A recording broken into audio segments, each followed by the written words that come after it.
Hey Ben. Ah, how have I been? I mean, fundamentally okay, although there's been lots of crazy stuff going on over the last couple of weeks to kind of keep things interesting. Yeah, yeah, I get that.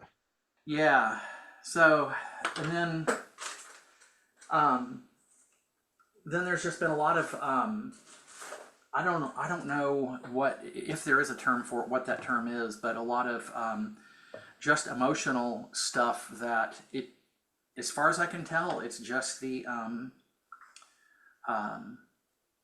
all the stuff that was never felt as a kid when all of the various things that happened, whether it was being held in the air by your arm by your dad getting Yeah, spanked with a belt, or being dumped out in East Texas at a boys' home, living in the forest, because you're that we're fine, you're the problem. yeah, yeah, And so all of that's been coming up for a while, and we've talked about it. But the last couple of weeks, it just seemed like it was really coming up. It seemed like there was a lot of it, and it also seems to be about other stuff too. Like, I guess it was about 4 days ago. Um, there was just this sense of, I don't know, guilt is the word that comes to mind, but it's more than just guilt. Like there was something that I had done wrong, something I needed to make amends for, regret, and all of that kind of mixed yeah, in together. And um, so that's everything else is, even though finding out the situation with that friend of mine being what it is, the thing that really has been um, most um, the thing that's caught me off guard the most is just this upwelling of emotion mm. or feeling. Yeah. I was You gonna know, say I'm what going to what. qualify that because I'm extremely careful to make sure that there is not any thought.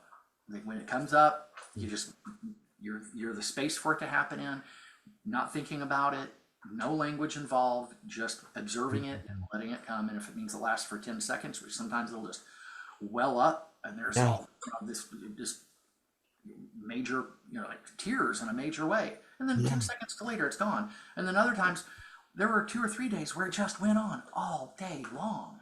yeah. And I can't do this anymore. I need a break. Stop. And did you try doing any physical stuff at that point when it was like just going on, crying, crying, crying? Did you try doing anything with the body, moving, shaking? No, it never occurred to me. It might be an interesting thing just to see if, and we don't want to do it just to like diffuse it or, stop it, but just to see if there's anything that if the crying is coming from some sort of feeling that still seems stuck, that still needs to be released in a way. Sometimes it can be a little bit faster, a little bit more efficient to to move it out, to, scream, stomp, do that sort of thing, shake, to kind of accelerate the process of clearing it out. But of course, there's nothing wrong with crying for a day or multiple days. Or three. Oh, yeah, yeah, exactly. And there's not. There, in and of itself, there was not a problem. It's just after, I guess it was after about 24 hours or so, it really just, it felt kind of draining. Yeah. And plus, it would happen just, it would come up, it would be there for a while, and then you get a pause, and then it'd come up again. And so, and it's happening all throughout the day. And so, you're in the middle of the grocery store, and got to hold this in check. So when you say that it would come up spontaneously, like in the grocery store, were there any thoughts or related things happening just prior to it arising? Not always, but sometimes. But I can't recall what they were. Yeah. And sometimes it was really, I don't know, kind of obvious stuff like um, being told something about um, someone's dog dying, I think was what it was. Mm. Something about the death of a dog. And, so things like that would come along, and, you know, most people react to that emotionally to some extent. Mhm. So no great surprise. But um, Did what came up seem disproportionate then, or did it seem like it was more personally relevant to you, like it was touching some deeper uh deeper element for you? that the second one, yeah, it seemed like that was the case a lot. It never struck me as out of proportion because even if it was something seemingly small or insignificant, um, the understanding was, well, this stuff needs to come up. Mhm. So if something kind of provokes it, so be it. It's not out of proportion. It's not wrong. It's not bad. It's just that set it off, or at least appears to have set it off. I mean, Yeah. now that after some of our conversations, the connection between external stimuli and emotional responses is starting to become a little less feasible. Hmm. Yep. That's amazing. Really, really, really good. It's so incredible just to see the process that you've gone through and to see it dawning more and more into becoming part of your daily routine of just recognizing, okay, here's the sensation. Here it is not meaning anything. Here, there are thoughts coming up that are trying to associate with it in some way. Right back to the sensations, right back to the space around it. It's just so good. So, so good to hear you doing that. Well, I should say, as far as that goes, I wish it was more the way you just described it. Right now, it's just more of kind of an intellectual thing, Mhm. just a head-based understanding of that's happening, then this response, not really connected, you Yeah. know. Yeah. Yeah, but it's something that's gone on for all of these years, so there's still the the I guess majority of the system that still sees it as connected. So Mm. there's another part that understands no, it's not. You've seen that this is not really the case. Yeah. But there's all the other condition stuff that's going, well, they're connected. They did this, and so there's this feeling. Like, okay, you'll get it. Yeah. It'll sink in. Completely. It really it takes time because we've been so programmed to working through things or to have experienced life in one way for so long. And now we're completely changing the course of how we navigate the world. And it takes time. It's a life of having learned that emotions really are real and that I can, trust my thoughts and all of these things that we've just taken to be the absolute truth are being shaken up. And now it's really learning how to navigate from a different space, how to integrate these things in a way that it becomes the new go to. And it does start off a lot of times just being like intellectual, excuse me, so you remember what it's like and remember how to put these things into practice. And then after a while it just starts to gain that sort of unquestioned automaticity that you once had with just assuming that if I feel it, it must be true. Those things are never questioned. So now they get questioned, and then eventually they will just come up, and you'll have this new process of working with it where they never have that truth behind them. As soon as they show up, it's just immediately recognized this is just sensation. This is just something that is coming with a label, and that the label does not indicate this is the actual item. Yeah, and what I'm noticing is that there is a process of,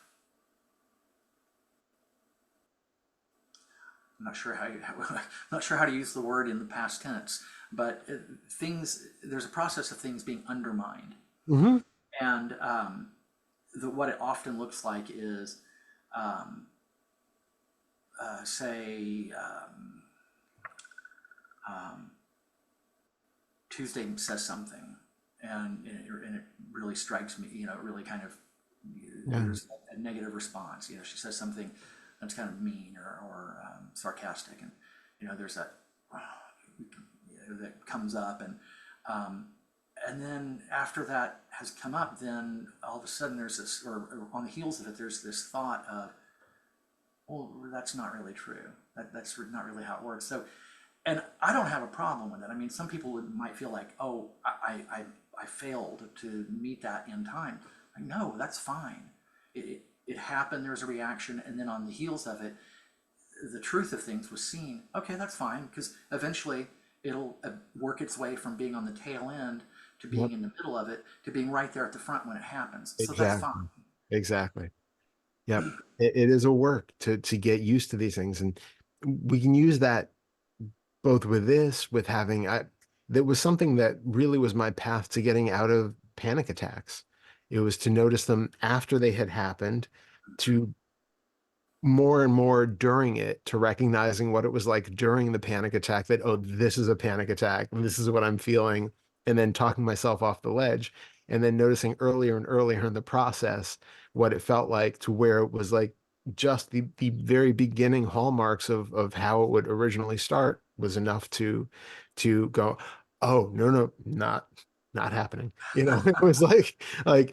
you could feel that, just like very, very light precursor of what would become a panic attack. And then it's just, nope, nope. Okay, let's take some deep breaths. Let's come back to the body, recognize that this is not real. It's not whatever thoughts are churning at that moment, not real. And it's that same process that works with all of this stuff. And yeah, an illustration of that that I can give you that has been encouraging is that in interacting with Tuesday, and this goes back to something you said in one of the Feder group meetings, Mm. you know, getting sort of getting close to being something like a year ago, Oh, wow. about when that happens, the first thing to do is to pay attention to what sensations are showing up in the body. And so now that's happening a certain percentage of the time where, something's going on with her and I, and it might not even be anything that's really going to be problematic, but still there's this the thought that comes up, okay, what's going on in the body, pay attention to what's going on in the body, pay attention to the reaction. Now, I don't have any idea what to do beyond that point, but I'm paying attention to the reaction in the body, and for me that's enough, because that's the first thing. It's I mean, if I'm unsure of anything else, I can always email you, talk to you here, or Yep. go rewatch the video, so I'm not worried. But if I can just get that one thing, like it's starting to show up now, that's a success, you Yeah. know. Well, it does, because it's also bringing you immediately out of the story. If Oh she yeah. says something and you're locked into the reaction to it and then all the thoughts about it, you're gone already. You're not really present. You're interacting from this place of reactivity and assumption about what the dynamic really is and all of that. Coming back to the body immediately drops you out of the mind. It drops you out of the story, it drops you out of the fantasy, it drops you out of thoughts about the future or the past or anything else that's going on. And you're right here for that moment. And then you're responding. It is possible that even when you're with that it's so uncomfortable that you still are deflecting in some way. There might be some form of reaction happening, and it might not be something as external as yelling at her or, you know, slamming a door or something like that. It might be just something as small as I'm sitting with the sensation, I'm feeling it, and then thoughts are coming in to take me away someplace else. That all of a sudden I have the urge to, eat something. Like it could be something where there's just this minor pull to go do something else or to think something else to get you away from that. So as long as you're able to sit with the sensation, then sit with the sensation. As soon as you notice that you're being pulled to other places, if you can, just come back, have that spaciousness around it, recognizing that the sensation itself is not even the entirety of the experience. It's simply a part of this huge constellation of experience that's available. Um, we actually had, was it in, ooh, I think it was in the most recent Tuesday group. Um, I don't think it was during the retreat. I think it was during the Tuesday group. And Leela chimed in and had said about how when she was a surgeon and there were people who were in pain, she would have them listen to the most distant sound they could pick up and then basically become that sound, like put all of your attention on the most distant sound possible Hmm. until that became the focal point of your experience, and the pain that you were trying to avoid became just this tiny little point in this whole vast expanse that, where you're someplace else. And you still feel it, but it doesn't have that all-encompassing nature that it once had. And we can really do that at any point. Um, Either with the feeling of sensation kind of around, like the spaciousness around those sensations. It could be actually tuning into a sound that's happening. If there's something that's really uncomfortable in the experience right now, and it is so heated, so likely to pull you out, to where if you're trying to pay attention to the sensation, you keep being pulled into thought, pulled into some reactivity. It might be useful in the heat of the moment to actually pay attention to some external sound, to some sensation, something that's external to that sensation, that reactive, the sort of primary icky in the gap sensation. See if you can focus on something else to have a perspective that this is not the only thing that you can be aware of, that this is not the totality of the experience. This is just one very potentially small um, um, element of it. Okay. Does that make sense? Yeah, absolutely. I just the the response that comes up is, and this is really typical Darrell kind of stuff, Mhm. um, is this reluctance to um, move away from or try to distract myself from something that's uncomfortable. My Mhm. inclination is more a case of, oh, okay, so this is uncomfortable. Well, I guess I really need to get in and figure out, or not figure out what's going on, but I really need to get in there and, if deal with that, face Yeah, that, take that on rather I than, agree. Yeah, I agree. This is like triage. This is like if you're in a situation that's so heated that you can't help but uh, kind of react. This is something where it pulls you out of it to where you're not as reactive in the moment. You can still be with the sensation. You can recognize that the sensation exists. We're not putting the sound on the external, or sorry, we're not putting the attention on the external sound just to completely ignore the sensation and pretend it's not there. It's to okay, put it into its proper perspective. It's like Tuesday says something to you, and all of a sudden the sensation wells up, and it's like everything. If that becomes too much, and just sitting with it is like, nope, there's no way out of this. This is just everything. Then focusing on that sound in the distance, or focusing on this whatever spaciousness you can find around it, you can play with the perspective, where instead of this sensation being huge and this sound out there being this, you can put more and more attention on it, so that basically as this gets bigger, this one shrinks. right, So you you can shift the still be ratio. exactly. Yep. So there's an invert, you're inverting the attention on each, and so this doesn't have to be lost. It just gets seen that, oh, it's a matter of perspective. Like, it doesn't have to be the totality of my experience. It can be part of the experience, but it's not the only thing there, and it's not really changing it. It's not like forcing it to go away or anything like that. It's just recognizing that the way that we experience anything, sensations, distances, all of those things, is a matter of sort of internal perspective. And it's malleable. It's really pointing to the fact that it's not that there is a clear-cut world showing up around here where everything is just unchangeably the way that it is.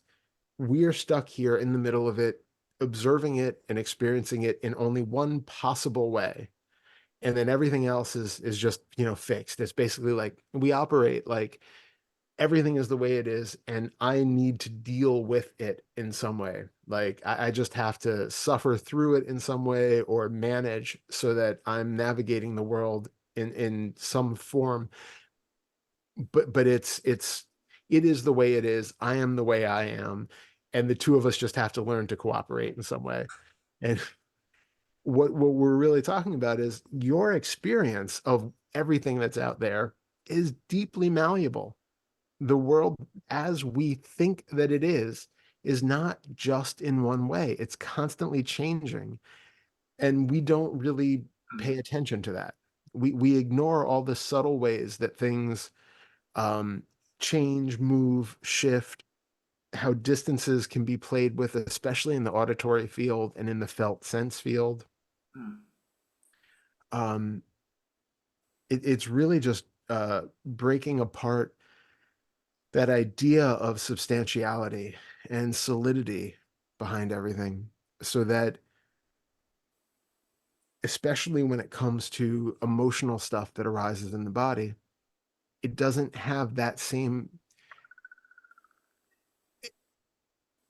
It's like if you were, hold on a second, the metaphor is coming. It's like if you were okay, random strange metaphor, but you're walking through the forest and all of a sudden there's like a forest fire everywhere, right? Like it's huge amounts of flames on each side of you, and you're just kind of like steering through the path, just trying not to get cooked. We have the idea, and this is again a metaphor, but we have the idea that the flames are huge, they're all around us. I'm tiny, and there's nothing I can do but to try to run through it, or you know, manage it in some way. But I can't ever change that perspective. What I'm saying is that we can actually uh, essentially take that fire that seems, 50 feet, flames 50 feet high, towering inferno on either side, and shrink it down to a bunch of little campfires. And I don't mean that in a literal sense. So do not try this in the middle of a forest fire. But in an emotional sense, when it feels like what we're experiencing is this raging inferno that is just absolutely huge and overwhelming, we completely have the capacity to bring that down to a little campfire, bring that down to a little match where it's still there. We work with it, but we recognize that the only reason why we felt like it was a roaring inferno is because we had so much identity and investment in it to begin with. The less of that that's there, you start to recognize that you've been making this huge thing out of something that is just a tiny little sensation of heat. But we magnify and we magnify by the mind. This is very seventh fetter where we talk about creating something out of nothing. Right. You have the basic foundation of sensation in the body, and then that gets magnified by thought and all of these other memories and judgments about it, and all these things that get put on it, that little match flame just becomes this absolute inferno. So there's no reality to that. So we can manage it. We can bring it back down to size. Well, I wish we'd had this conversation a day or two ago. I had a moment last night where, and it's funny because, it's becoming less and less that there are those instances of being completely consumed by emotion. Um, I mean, they still happen, but they don't happen to the degree or the frequency that they used to. But last night, I was in here working on something, and the door was open, and Susanna was listening to the presidential debate down the hall, and I could hear Yeah. everything. And over the 10 or 15 minutes or so that she did that, wasn't really paying close attention because I was busy with what I was working on, but I can see in retrospect that the internal state was just kind of going downhill to the Yeah. point of becoming really upset. Yeah. And it was in that exact place you're talking about where I felt completely consumed by it and trapped. And Yeah. But see everything that it takes for that to occur. And this is actually a really excellent example of it because I remember, ooh, well, I mean, a couple elections ago, right? During those debates, being completely emotionally engulfed by it. Like I remember Really? being, oh, well, this is like 8 years ago. So I was very much, passionately engulfed by the emotions back in those I days. see. And uh then I would say, oh God, in the last ones 4 years ago, it was less bad, but still I know there was, some of that stuff going on. And what was interesting is we actually watched the debates last night because, well, Pernilla's mother is here for a month, so this is you want to see America, right? Like There you let's go. let's watch the American debates. Um, but what was really interesting is I, even though a thought could come up about how this is going to play out and all of that, and lots of other thoughts about the so much about it.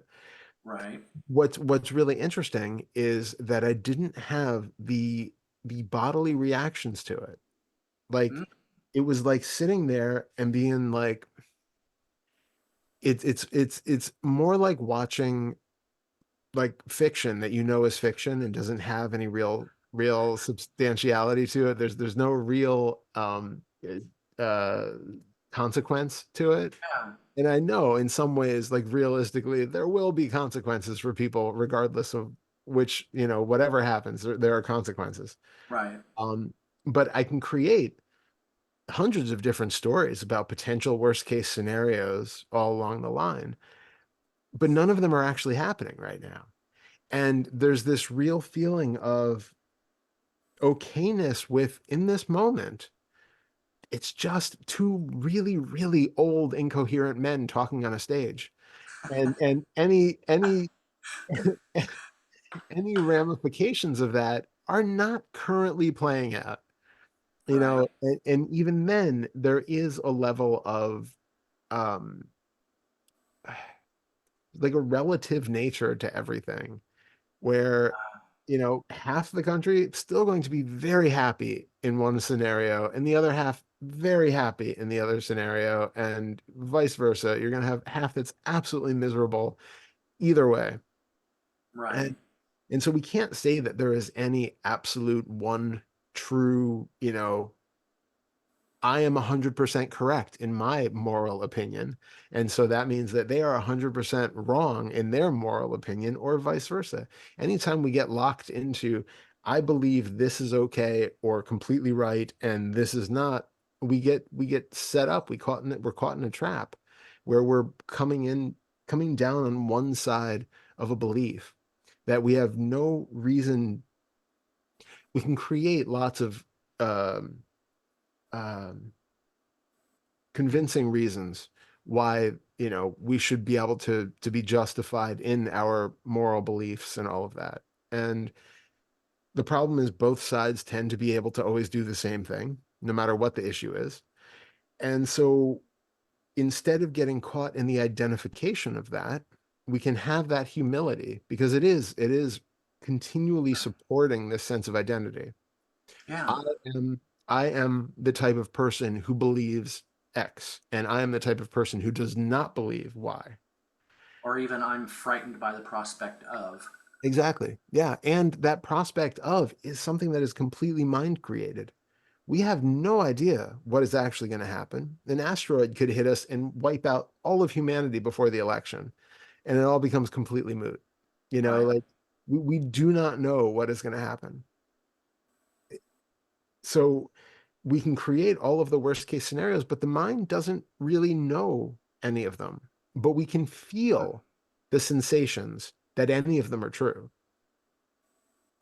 Yeah. The mind, I remember hearing like decades ago, the mind doesn't know the difference between real stress and perceived stress. Mm, And it's like that with everything. The mind doesn't know the difference between an imagination about World War III and an actuality of World War III. right. We still physically react the same way in either situation. Hmm. So we're creating all of this suffering, worrying about exactly what's going to happen with no idea at all if any of it is going to play out or if it's going to be so much worse than we imagine. we just don't know. We just don't know. Um, but it's always comes down to us living in another time than now. If we're doing that, we're living in this imaginary future. We're not here. Right. Here we just have two very old and incoherent candidates for president. Um, that's where we are. Well, It's and huh? it's maybe not optimal. It's maybe not, if we had the choice, probably not what any of us would opt for, but this is what we have. So it's looking at if I'm creating that fifth fetter suffering because I don't want things to be the way they are. I want us to have a president that aligns with my moral values and says all the things that I want to hear and, you know, seems like they'll survive another 4 years in the presidency. Like all of those things are things that I could say that I want. But ultimately, you know, uh it's putting a wedge between this experience and what actually is. Yeah, I understand what you're saying. Um, my mind got stuck on the detail of when you said that about wanting a president that aligned with your moral, I forget what word you Yeah. used for that, thought was, well, I came to understand decades ago that there will never be a president who aligns with any of my Yeah. moral positions or my desires for things. I'm way too far, so far off the spectrum. Yeah. There's no hope Yeah. for that. But it does, still, your point stands. And this all seems to be about the um, the absolute and utter subjectivity of experience, It is. and that really is the case. Experience is so totally and absolutely subjective, Yeah. and that's something that I'm comfortable with because it's something that's been working its way into my into the thought processes and understanding for a very long time, but it's never really, as of yet, gotten to that point where it seems like there's a place where you can really get. I don't want to call it an endpoint because it's not an endpoint. Mhm. There's no such thing. But you can cross a threshold where subjectivity is understood deeply enough, where it's not just something in the head; it's something Yeah. in the whole system, where letting go begins to happen without having anyone having to do anything, because understanding how your experience is a product of all of these, just this absurd number of variables, um, and it's not fundamentally real or true, then some part of the system goes, well, if that's the case, then what the hell am I clinging to? Mhm. And I haven't made it to that point yet, but for a while there's been the sense that it's down the road there. It's accessible. It's something that can be gotten to, but it just haven't had the ways or means to get to that place. Yeah. But sure would like to. I think part of it comes from uh checking in, like I'm a big fan of daily constant inquiry. And it's one of those things Say that where again. You're a big I'm fan a of big fan of daily constant inquiry.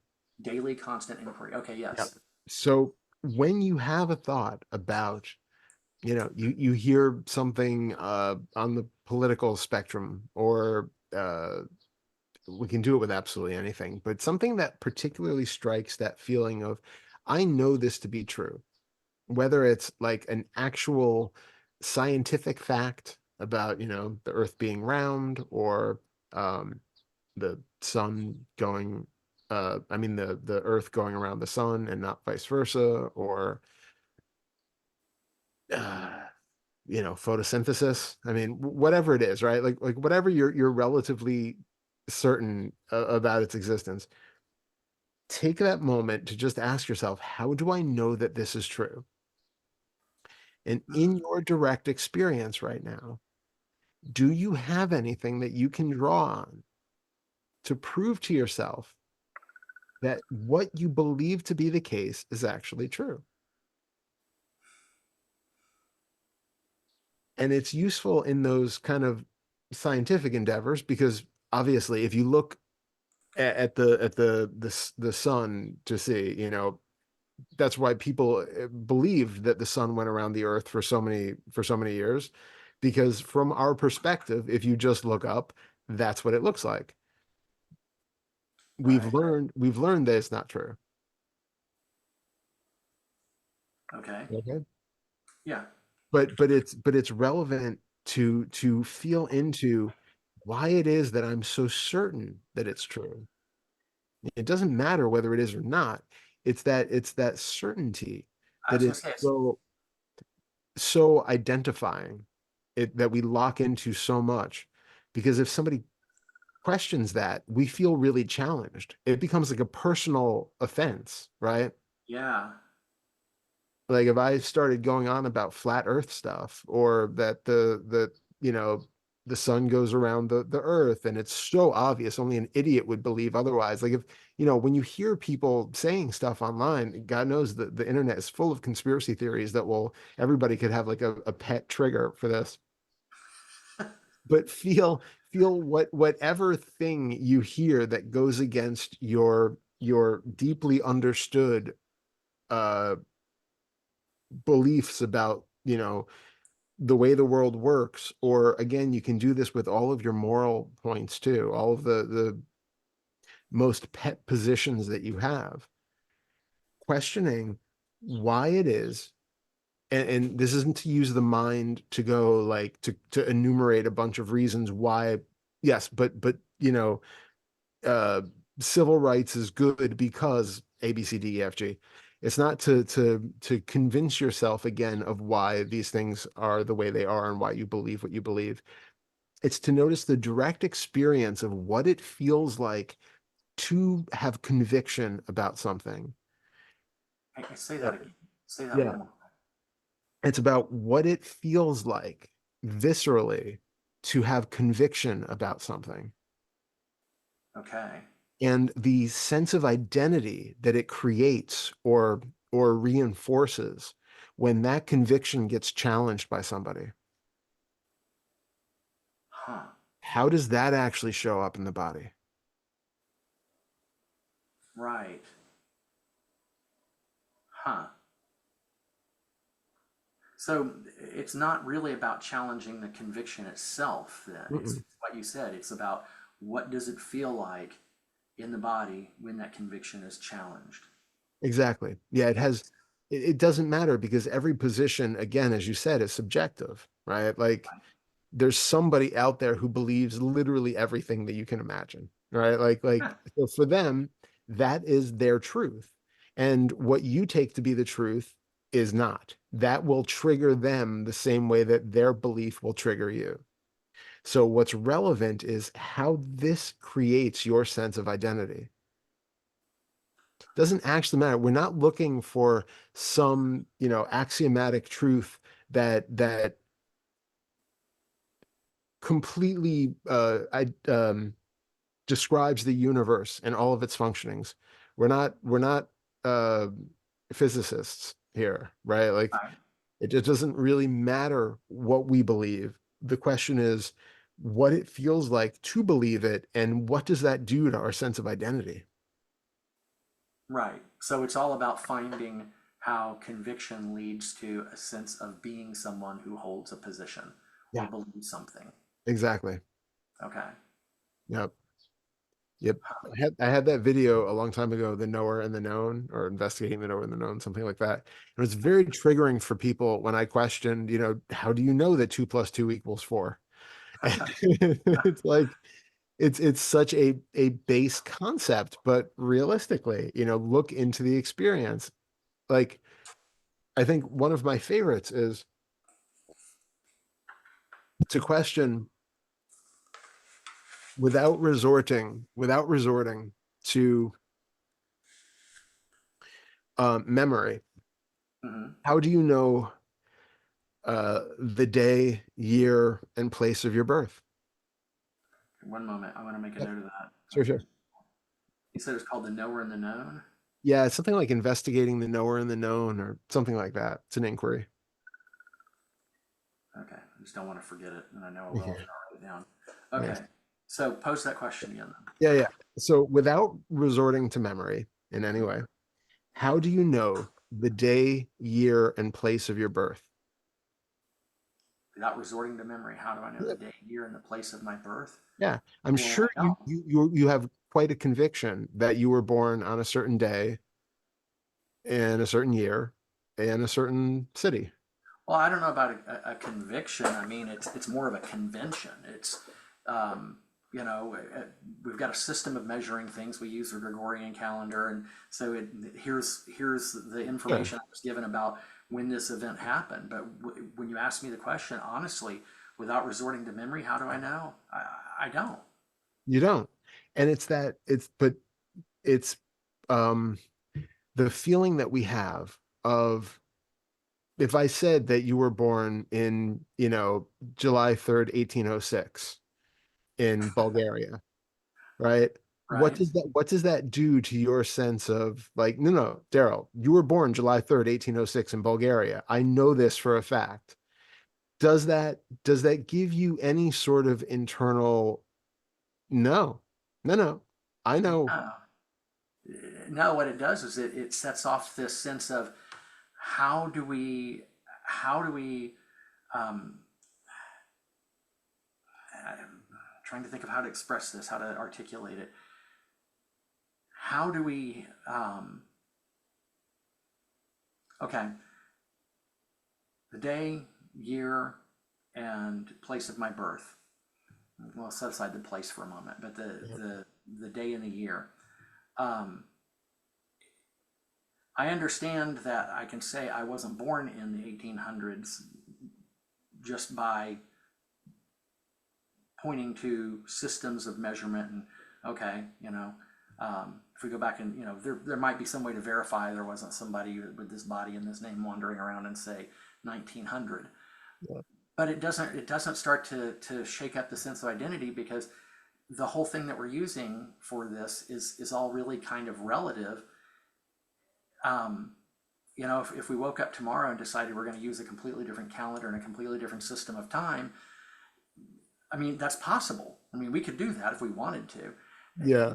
I'm having a hard time saying this, expressing it properly. It's something that's used.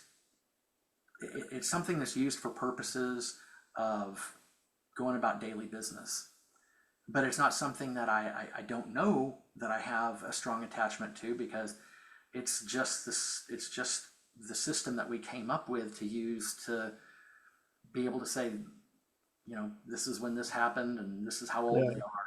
But it's not a hardened fact. I mean, September of 1969 is it's relative. It's not a fixed Yeah. thing.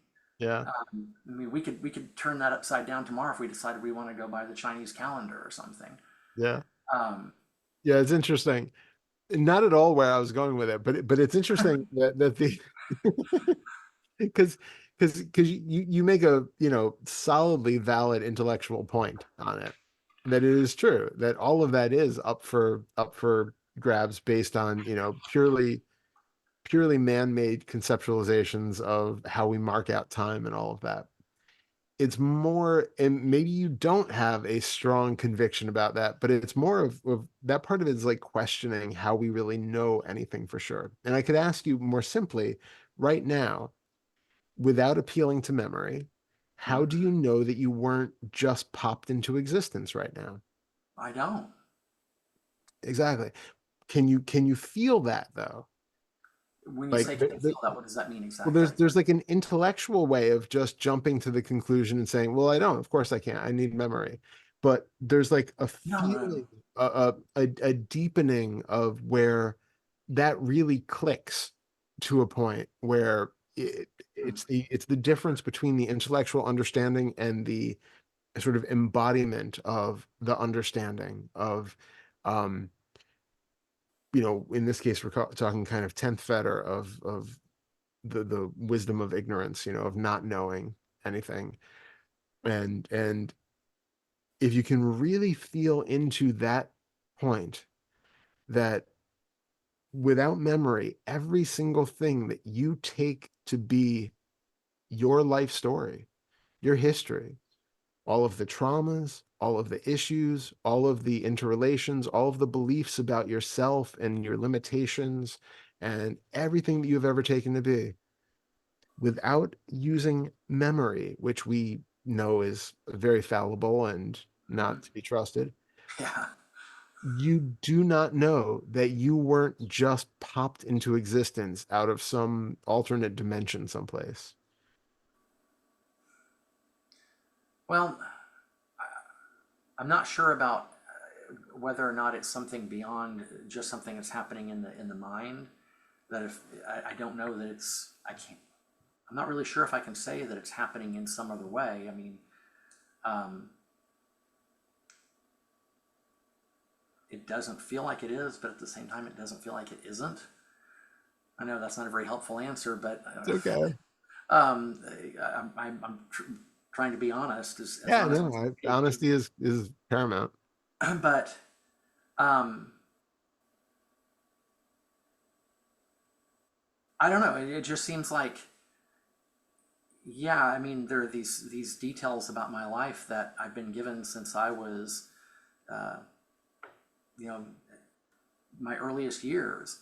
But um, it just seems like reality is up for grabs, Mm, and so I don't know. I mean, I could find out tomorrow that my entire life, as it's been presented to me by a number of different people, mainly family who were there from my earliest days, um, that was all a fabrication, or everyone was seriously mistaken, or um, so I don't know. Maybe it's something I need to work with. Maybe it's something I need to find a way to investigate and properly prod from just the right angle to get that kind of well, well, reaction. well, when you say it, do you feel a sense of freedom from that? Do you feel that sense of openness and release and relief that comes from having absolutely no guaranteed history? That everything Yeah, you believe right yeah, now is story. yeah. It's. Of course, this is not true. This is just a way of describing it because there is not a past that's behind us and a future that's ahead of us. But it does kind of create the sense of a past that suddenly becomes really open. Instead of this line behind you, it's just, now it's Yeah. wide open, and it could be anything. Yeah. And where does that leave you in this moment?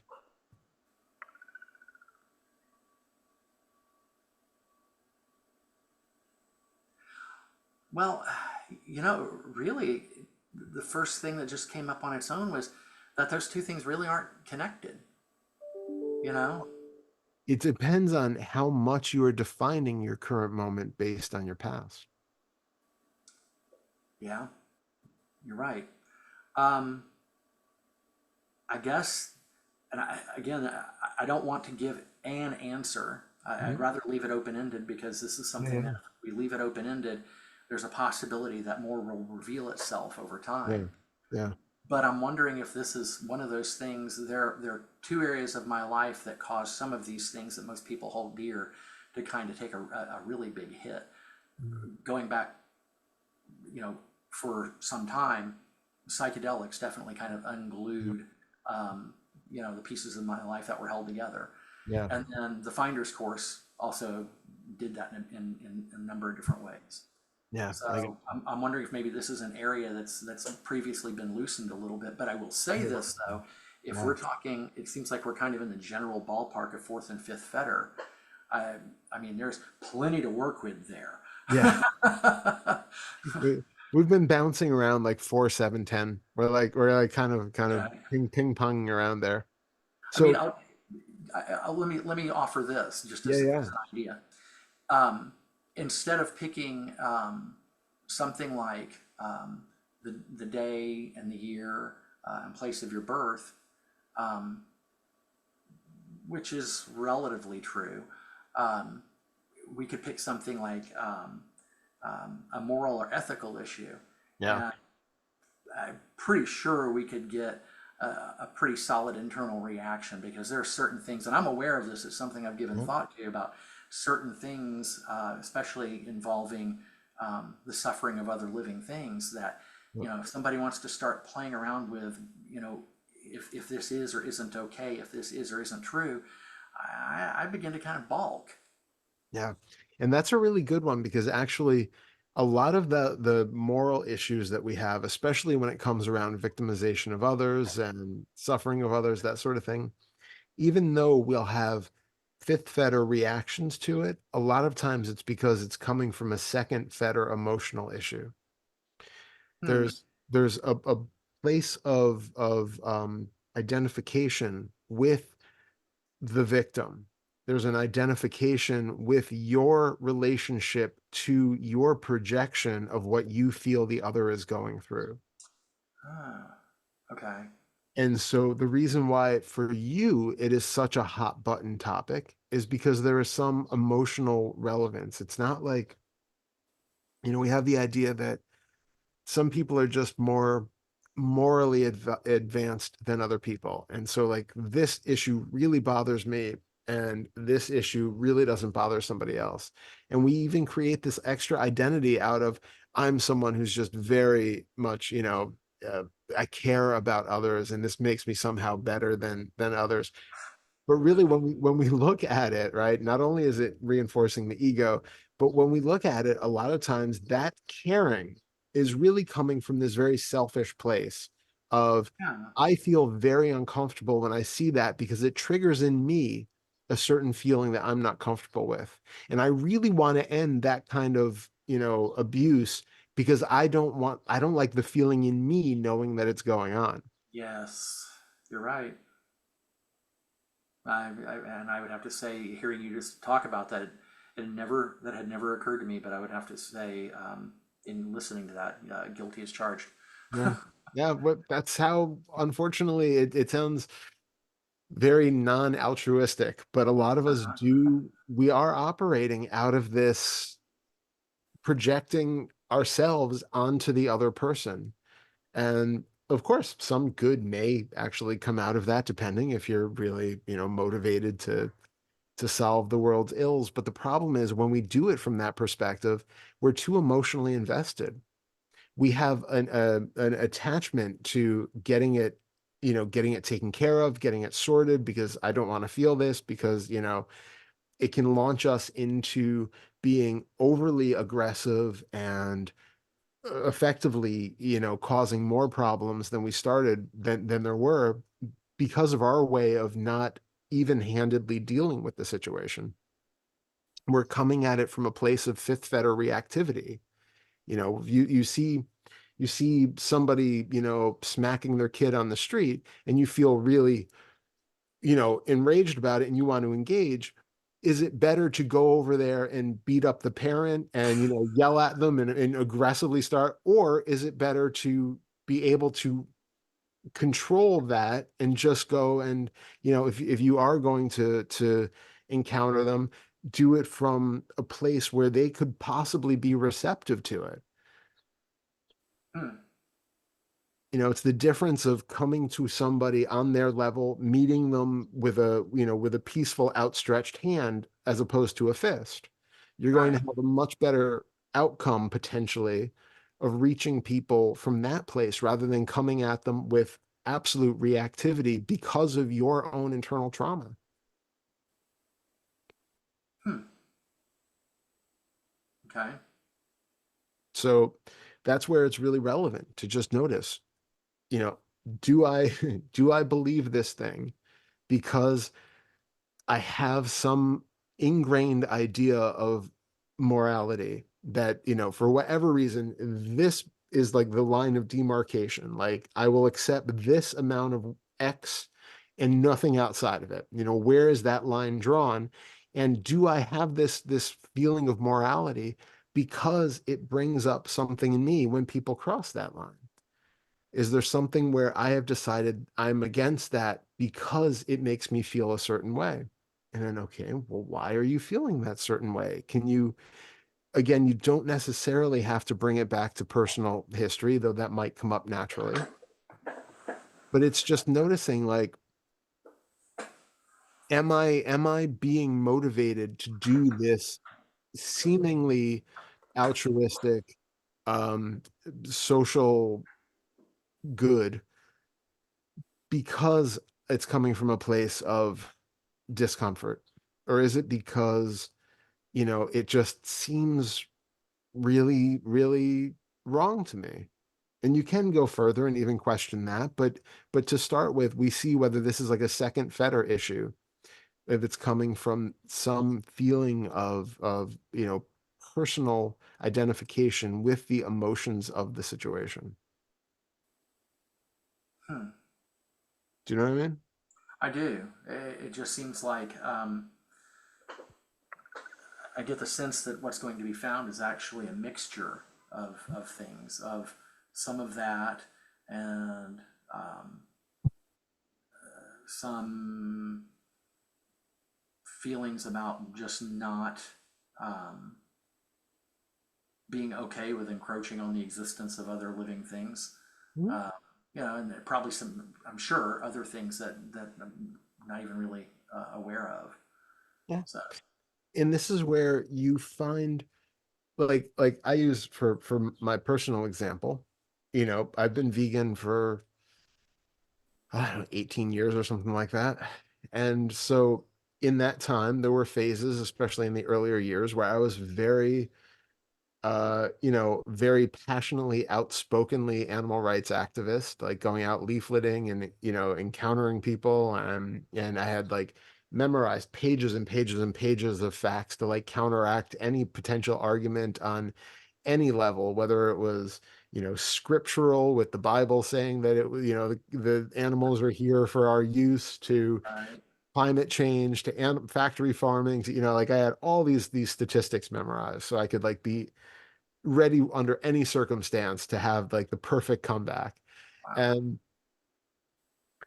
then, it tapered down a lot. Like I've became much less militant about it over the years, but still absolutely like it just I can't imagine eating an animal or animal products still. mm-hmm.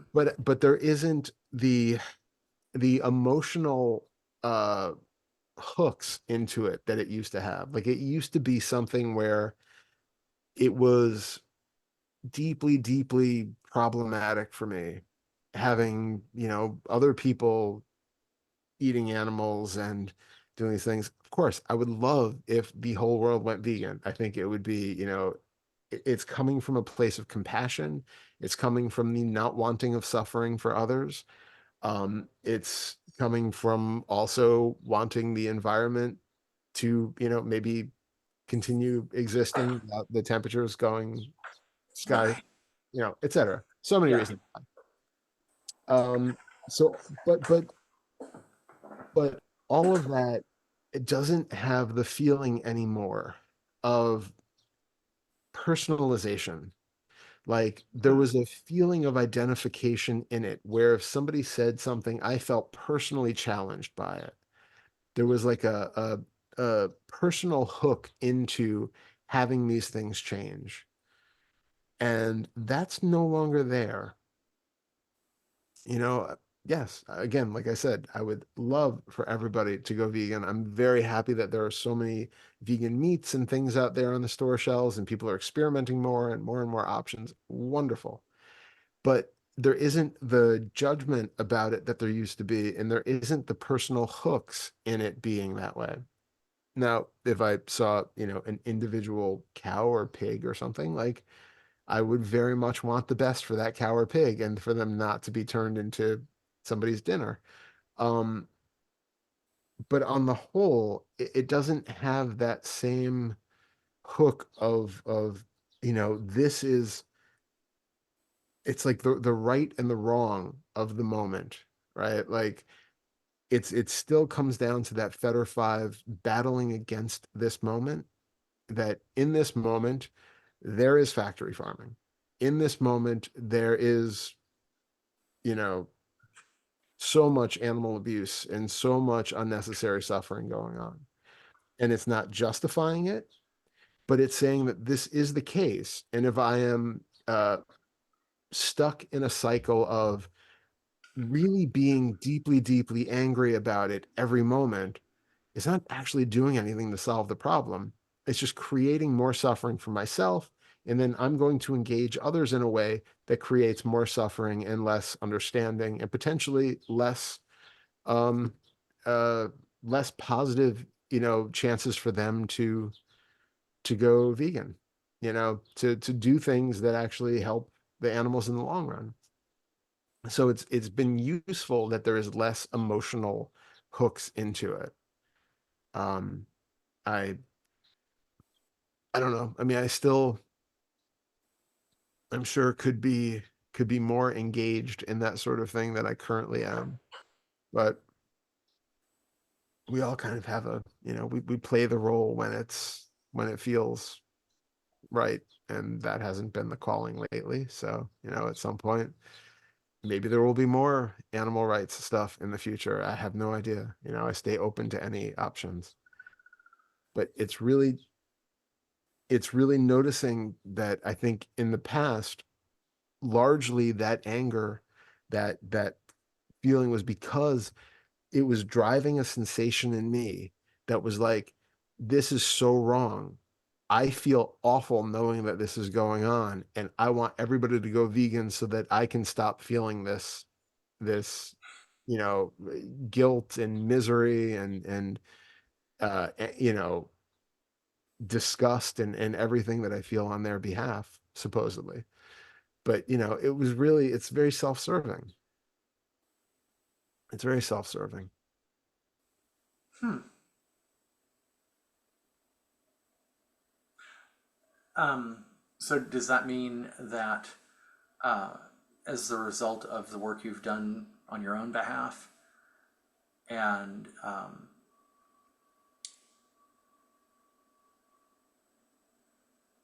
being in a place that is less, what is the word?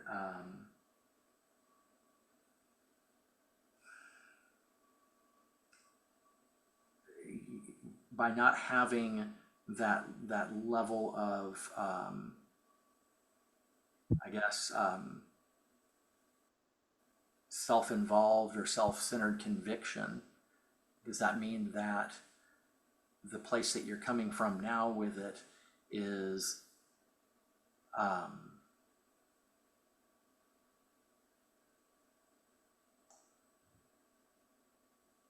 it's a more selfless basis for what you do, for lack of a better way of putting it? I Oh, really having a yeah. hard time with language tonight, so that's No, not it's how I okay. wanted to put I'm it. But I'm kind of the same way. It's okay. I think you could probably say that.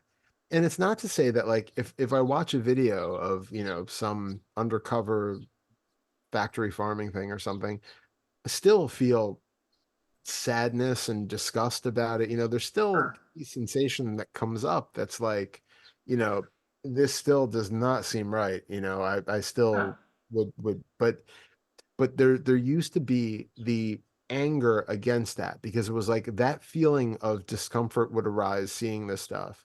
And that feeling was so uncomfortable that there's like this sadness that this is going on or disgust that this is going on. And that was so uncomfortable that it would turn to like rage, it turns to anger about how dare these fucking people do this, and it's like becomes this like now I got to go out and do something about it. But it's really that same anger distraction of to keep us from feeling that really deeper, uncomfortable sensation that arises when we encounter things like this.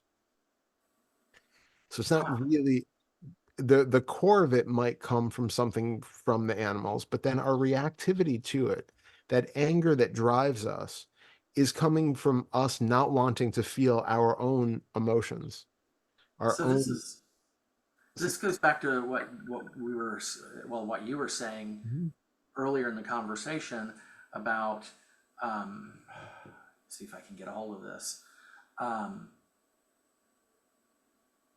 having reactions to things and I'm going to butcher this, but It's okay. when we have a reaction to things, where is that coming from? You Mhm. know, what is that really about?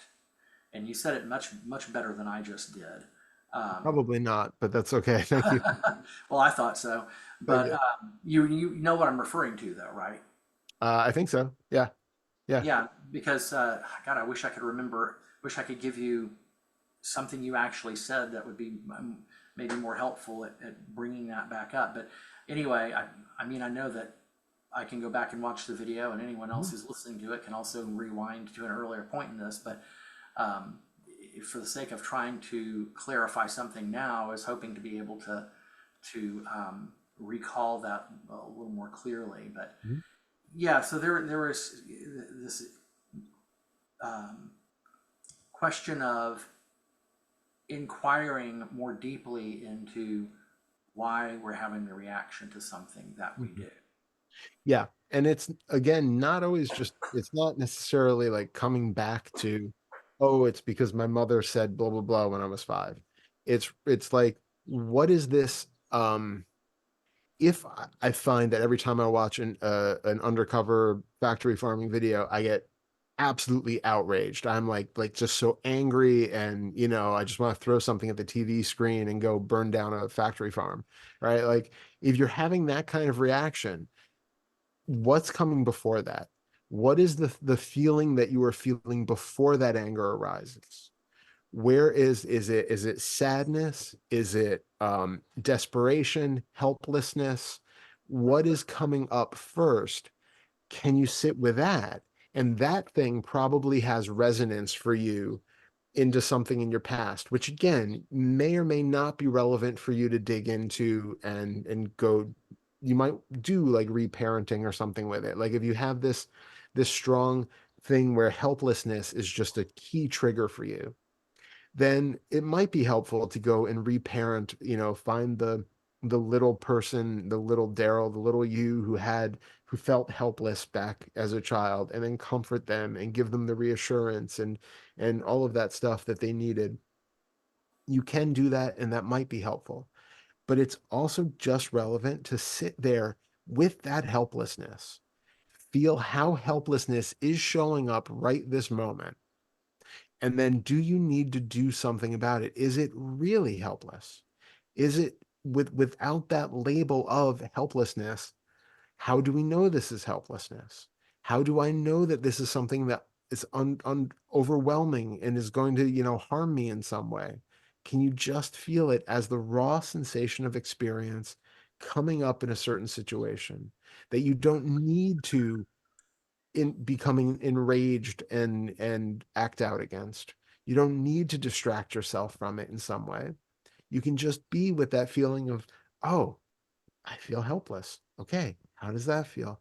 I feel queasy. I feel shaky. I feel scared. Okay, just feel that. You can do consoling exercises, it's okay. It's okay to feel that. Stroke your arms, hug, grab a pillow, hug the pillow, do the things that you need in that moment to recognize that it's okay to feel that without going to some other extreme. And when you say going to some other extreme, you mean the typical sort of coping mechanisms that we tend to default to here in the Yeah, West. completely. Yep. So so rather than going and watching 8 hours of streaming content or uh, going and destroying a buffet somewhere Uh-huh. or what Or, or or, drinking too or much just alcohol. Yeah, or just getting really, really angry.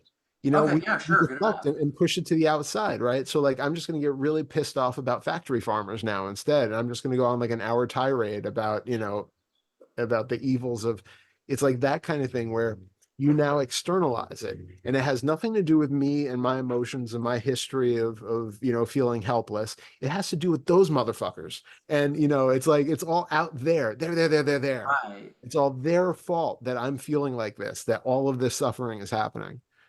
And No, no. so Bring it back. Bring it back. it's okay. So I see. We've got to um, we've got to be responsible for our experience. Exactly. And so being responsible for our experience, as well as just taking the time, and that may be a while, to sit there and experience whatever it is we're feeling, rather than going to all these coping mechanisms or a lot of the stuff that we see with people who are trying to progress or make their way down some sort of spiritual path, where they'll have things they do, you Hmm. know, they any number of possible techniques or methods that they do. This is getting really close to do nothing other than just take responsibility for your experience and be here with it. Exactly. Nothing more to do. Okay. Okay, Exactly. because I'm sure there are a lot of people, and I would have been this way at one point in time, would have balked at that. Like, no, no, there surely is more that needs to be done. That's not enough. Yeah. And each issue is different, right? This might be enough to just be there in the moment with that. It diffuses the situation. It puts you squarely in the present moment where we're not trying to deflect into some other thought, into some other fantasy about, oh, if I could only go and liberate all the animals and oh, I'd do that.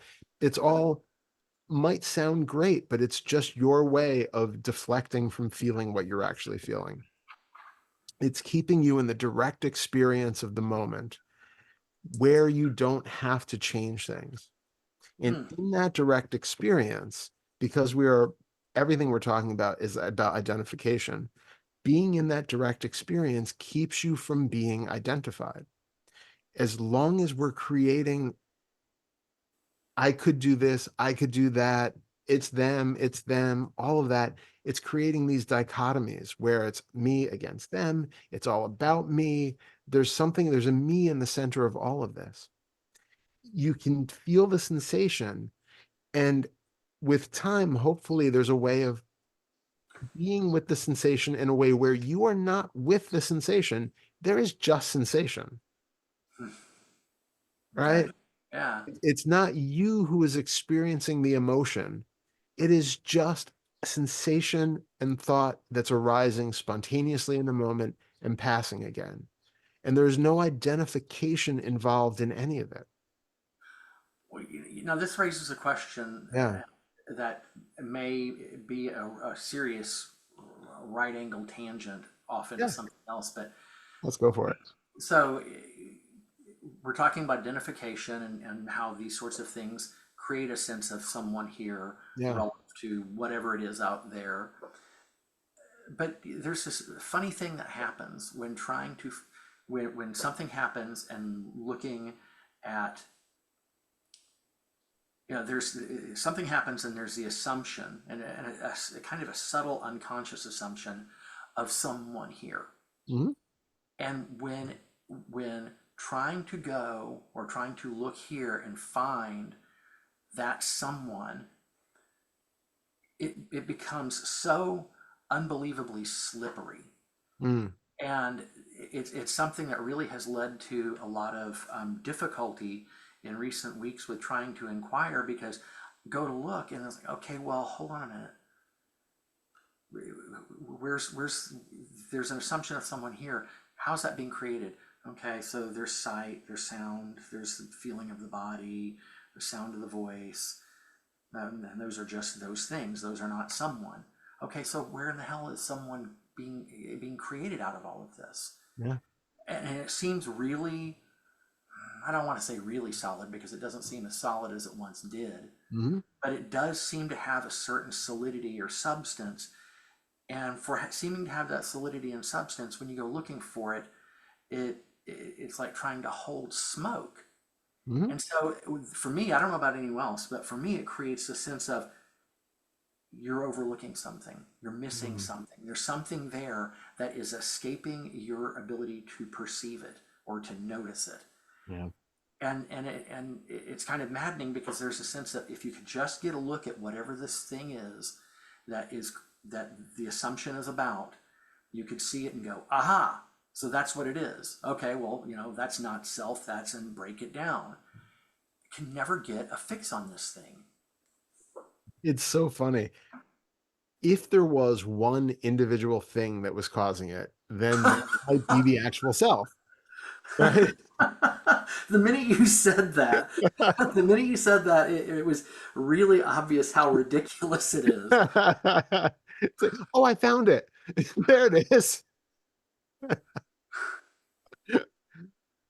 So I think what's really important to notice is if it still feels like a self, when you realize, okay, so there's a thought here, that's not me. There's some sensation in the body. Okay, there's tension in the face. I feel some expression happening. Mm, it's physical tension, but it's not me. Feel some Right, sensations in the chest, the throat. Okay, no, that's definitely not me either. Oh, I see an image of my face. I see an image of my body here. Okay, yeah, is that it? No, well, that's just another mental image. So that's not me. right, When you cover through all of the different, I hear my voice, okay, and I feel this vibration, in the throat, and I feel the motion of the jaw and the tongue, and okay, that's all happening, but that's just movement, and that's just vibration, and okay, so that's not me. When you go through all of those things, what what gives you the indication that there is still something that feels substantial there as a self? When you say that a thing happens that like makes it feel real, can you be specific about that? well, okay, let me see. Let me see if I can pull from an actual example. Um,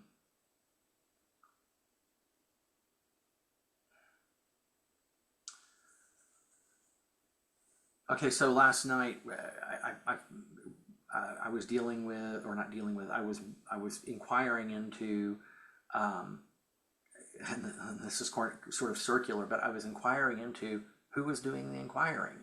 Mhm. And, it went through all of the obvious things that could be described as something that was happening here. The one thing that was kind of weird though was there's this assumption of someone here. Mm. I'm going to say this, Yeah. and I don't know if it's going to convey the actual experience, and I Yeah. don't know if it's going to be kind of ludicrous, but there was this assumption, but I could not find the assumption. Mm. What is an assumption? Well, and that was the thing. I kind of realized that I don't know. I don't know what an assumption is. It seems like it's some sort of. It seems like it's some kind of mental phenomena, but I couldn't tell you what. It's not really a thought. Well, it kind of has to be because if you assume something to be true, right? How do you define it? How do you express it? You need. Well, it's slippery because there are times where, and this is going to be another one of those things. I'm going to say it, even though it may reveal its ridiculousness in the saying of it. But there are these thoughts that seem to have don't seem to show up in language. Hmm, sure. It's sort of like a mental impression, for lack of a better something to call it. Yeah. So you can get a little bit clearer on those. It is possible to get a bit clearer on some of those. So if I was right now to say there's an assumption that Todd exists, Mhm. there is um possibly very rapid fire, a series of attentional moments might be the right way to put it. So it's like these little thoughts appear, one after another, which are like um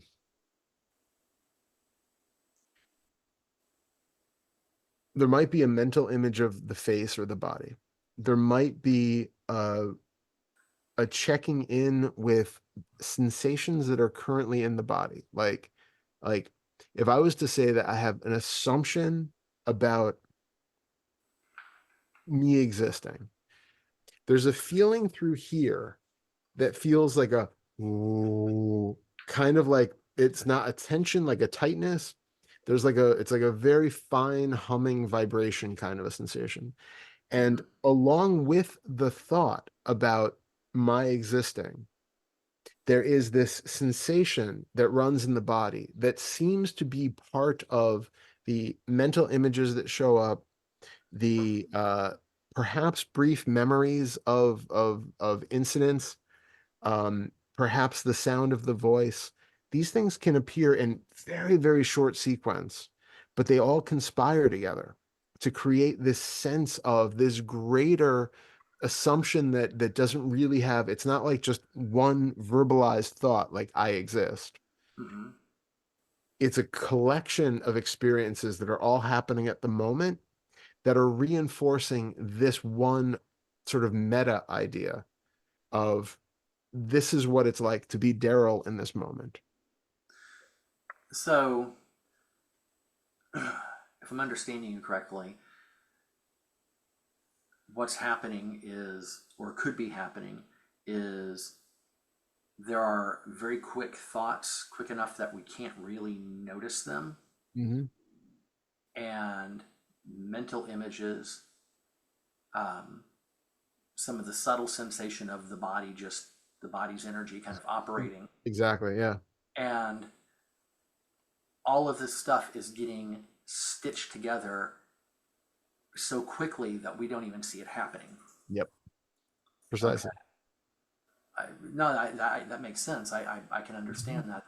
That kind of explains some of the things that I keep uh, kind of running into, but I don't have any framework for explaining it, understanding it. You know, I can't do anything with it so that I can somehow put it, um, that it can be useful in the process of inquiring and understanding Yeah. uh, what's happening that's creating the sense of someone being there, which inevitably always leads to the result of finding nothing.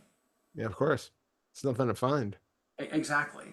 But it might be helpful if you can kind of feel that open spaciousness, right? The kind of around the body feeling, that feeling of openness where you know you're not centrally located in the middle of the body, but there's this kind of feeling like I can feel out beyond the borders. Have that kind of expansive feel. And then drop in the phrase something like I am, or I exist, or just your name. And as you say that, see if that assumption comes up. And while you are experiencing life from the slightly more expanded vantage point, you can see if that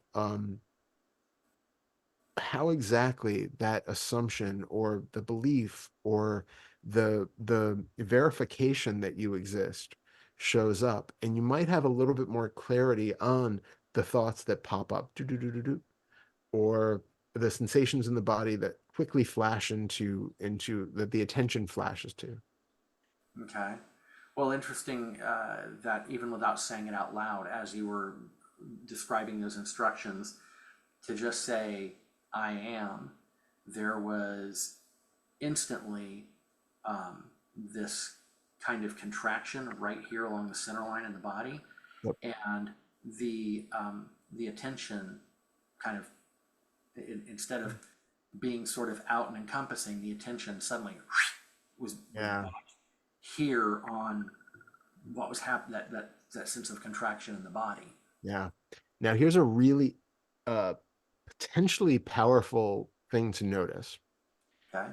When you're out there and you're feeling this expansiveness, and then you say I am, and all of a sudden you feel this tension, contraction, all of this stuff. Is that tension and contraction really a,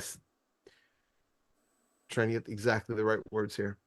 Is that tension and contraction really a self which is different in any way from the sensation of that expansiveness? In other words, did a self just become created? Or is this just a different type of appearance that's happening in the same It's just vast? different. It's just a different type of appearance. The only difference is there's a conditioned idea Mhm. uh, that shows up when that contraction and that narrowing of attention happen, that, the assumption that, oh, that's a self, Yeah. you So know, notice what it takes to make that into a self. Is that any more a self without the thought that this is a self or a me? without the thought, no. No, Without the thought, it's just a different sensation. just a different sensation. So it takes that thought to create the idea that there is a self based off of a specific sensation that occurs in the body. Hmm. So, okay, so what do we do with that then? Just notice that anytime that thought comes up, is any thought true, right? Is any thought real? So then when the thought comes up, notice the fact that it's a thought, allow it to just go on its merry way, and notice the raw, direct experience of whatever is showing up in that moment. And notice it as the raw, direct experience without anything added to it. It's like um, when I was saying about uh, noticing all of the thoughts that pop up, do, do, do, do, do, and the sensations in the body that show up that say, like, this is the assumption of a me. Even that, we're really talking about attention being pulled from one thing to another. Or if we don't want to reify this idea of attention, even, it's one experience showing up in the same place after another. So if we have just this moment where everything is just kind of being all at once, the felt senses, the sights, the sounds, the tastes, the smells, external and external, are all happening in the same place. If you have a moment of direct experience and a thought arises of a verbalization that I am, and then immediately following that, there's an image of the face, an internal image of the face that shows up, exactly happening in the same place as the verbalization of the words I am just happened, immediately replaced by felt sensations in the body that are happening right there. It's not that um there is this like totality and you are like weaving from one thing to another like a drone going through a fireworks display, like it's not like you're flying through. Your experience is one flash of attention after another, one flash of sense impressions after another. So it's not that you even have one connected thought to another connected thought to another connected thought to recognition of sensations in the body. In that moment, you're really having like image in the mind, sound in the mind, feeling of sensation in the body. And each one of these is kind of flashing sequentially, one after another, after another, after another, after another, very, very quickly. But there is this kind of meta process that happens that afterwards binds all of these things together to where we feel like there's a sense of coherency and consistency to it. But when you really notice your actual direct experience and the way it shows up, there isn't a consistent viewpoint from a watcher who is noticing these things. It's not like you are the drone that's moving through space, taking everything in from like now I'm down in my foot, feeling the sensation there. And now I'm back up in the head, noticing this memory from when I was 10 years old. And now I'm over here listening to a sound of a bird. These are like each one is an individual expression of a sense field. Poof, poof, poof, one after another after another. So it's really like we can break it down even to where there is no consistency of the one who is seeing or hearing or smelling or tasting or feeling these things, but also there is no um there's no consistency where like I have like a thought and the thought is going, and then there's another thought that comes in and it's kind of overlapping, and then I'm feeling the physical sensations and it's kind of like under like the underpinning while all these other thoughts are going on. Your attentional focus, or like the screen of your experience, kind of only holds one thing at a time in rapid succession, Right. right? So we can really break down all of this to that kind of level where even the assumption of I am is nothing but a bunch of sequential, really fast sensory appearances, one after another, that that somehow, for whatever reason we really can't say at this point, create this illusory sense of consistency, of identity, that is not there in any of those appearances. It's not the one seeing it, it's not the one remembering it or hearing it or any of that. It's just a fabrication based off of uh, I think in some cases the perspective that is created by all of the sense fields pointing to, you know, every time the eyes open, there is a view here that seems to be from one particular vantage point. And Right. the sounds come in, and because of the triangulation that's happening in the brain based on the two ears, you get this idea that there's a distance and that one of them is more to the right and the other one is more to the left. And you can figure out, how far away. All of that calculation is done by the brain. But each one of those is itself just a raw sense experience that doesn't have any identification built into it. But because that processing is happening, it creates the sense that there is something located at that vantage point. Right. So how do we see through that? It's really noticing bit by bit that just because there seems to be a vantage point where uh, sitting at this height, everything seems to be seen from here. Standing up, everything seems to be seen from up here, right? Right. That changes, but the we it's not that we want to like have 360-degree vision or something like that. It's just noticing, and this is why like the sixth letter helps, because we start to recognize that the sense of a 180-degree semicircle or semisphere that is created by the visual field can be collapsed. That it's not anything happening out there at a distance sweeping in front of me.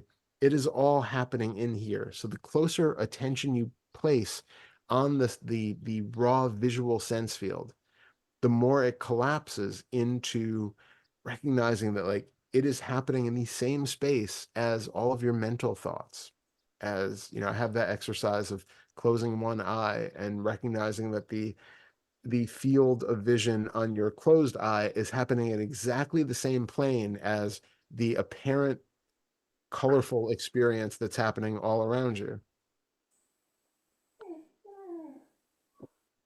I'm not sure I'm following you on that one. Oh, I have a whole video that I made of it. Oh, Oh, okay. yeah. Okay. Uh, Well, I can save you the trouble and find the video. I forget what it's called. It's got like a picture of kind of like an eye, and it's like half of it's kind of like bluish, and the other half's kind of reddish. It's like a landscape. I forget Okay. what it's called. But yeah, there's a whole exercise that I came up with for it to you can recognize that the we have the idea that when one eye is closed and it's just black, right? Well, first of all, the interesting thing about that is if you close one eye, the brain will basically default to putting almost your entire visual field on the external world in the open eye, right? Right. It, Absolutely. it kind of That's what very quickly ignores that. So what I recommend doing is like turning your eye first towards the closed eye, like turn your eyes that way, so you Mm. can really see that the darkness or the whatever's behind there, right? Yeah, that's It's funny. it's there. Yeah. And then putting more and more attention. So as you start to focus straight ahead, you can put more and more attention so that the dark one takes up almost half of your visual field, as much as you can get of it. But you can have a sense that darkness, that mottled whatever color you happen to be seeing, maybe little light spots or something, Mm-hmm. it's there, and it seems to be happening at one plane of existence, right? And our initial assumption is that the wall that's in front of us is like, 5, 10, 20 feet away. But this eye that's closed is like right here. Right. And what I'm trying to get you to experience is to recognize that the visual field that you are seeing out there is actually happening at the exact same plane as this darkness here.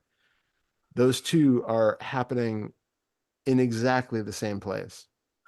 There's this added layer of distance which is being put on by the mind to say that the visual experiences that are showing up in the open eye are in some way at a distance further away from the one that is closed.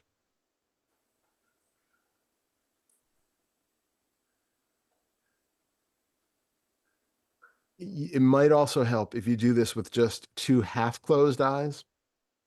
Hmm. So you lower the lids down and you recognize that the darkness that you see from the half closed lids is happening in exactly the same space as all of the other visual cues that are coming in. All the other objects, the wall, everything else. It's all part of the same display. Yeah. Okay. There's no distance in that visual field the way it shows up. It's basically like a VR screen that's directly in front of you.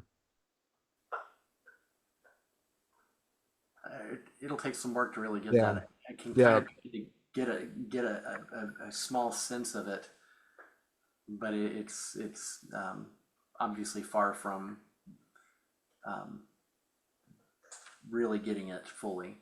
Yeah. It can take some practice to work with, but um all of that is happening right here. And so if we can collapse that sense of distance, if we can collapse the sense of the more you just focus on sounds, even very seemingly distant sounds, when you put your direct perception on just those sounds, they start to come closer and closer. And it's possible to have the experience that even distant sounds, things miles away, are happening like right here, right in the middle of the head, basically, like as close as can be. And so we pay as close of attention to the individual senses while we're doing our practices as possible. Really sense them coming in, coming in closer without that sense of perspective and distance. Hang on, let me Yeah, yeah. Oh. So, so so yeah. So that's basically that was to answer your question of how we collapse that vantage point. And it's also to notice like where does that vantage point seem to be? If it feels like I'm looking out from this point somewhere like here, right? Like back here, see if you can do that thing where we turn to look for that vantage point. Can you find the individual point in the middle, the individual witness, the seer, the hearer, who's per- supposedly located somewhere in the center of the head, right? If you take the whole visual field and bring it in, it seems to be coming in here. The auditory field seems to be coming in here. Can you find where those are actually coalescing? I want to work with this. Give me just a Yeah, second. for sure. Go ahead and pick that up again if you would, because I was Sure. catching bits of it, but not all of it. That's okay. So yeah, when we're looking for that vantage point, we have the idea that the entire visual field is coming in like this, right? Like or maybe like this. But it's like it seems like it's coming into a specific centralized point that is seeing all of it. And as the head turns, it seems like there's a point here which is staying central and everything is kind of being funneled in as the head moves into here. And when we're hearing sounds, it tends to seem like they're coming directly into the ears and they're focused at some centralized point in the middle of the head. And so it gives us this feeling that I must be located somewhere behind the eyes, in the middle of the ears. It's in there because everything is coming in here. All of I smell stuff, it's coming right here. I taste stuff, it's coming right here. Like everything Right. is kind of coming into this little area. So what we want to do is try to find who, where is that central point? Where can you find a witnesser, a seer, a hearer, a smeller, a taster in the middle of that?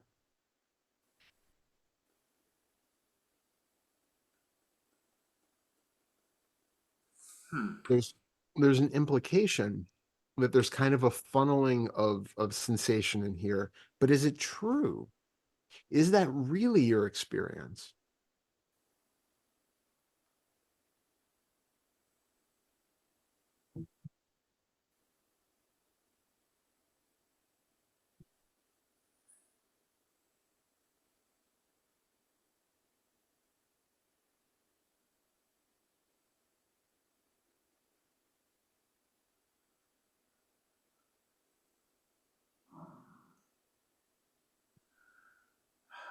I'm not sure. I mean, the um,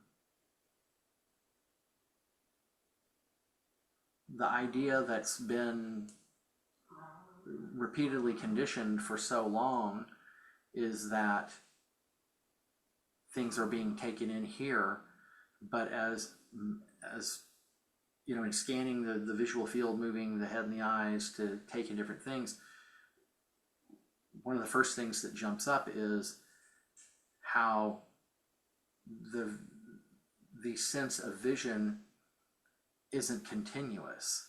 Mm, It's wonderful. it'll you'll be here and then you'll be here and there are these discrete Uh-huh. moments. It's not completely fluid and entire. It Completely. it's like sort of the equivalent of editing with film. Yeah.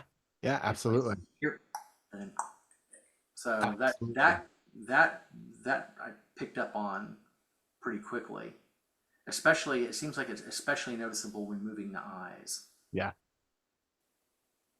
Yeah, well, because when we move the eyes, we do have, especially when the head doesn't move, when just the eyes move, we have the visual saccade where we literally go blind every time the eyes move.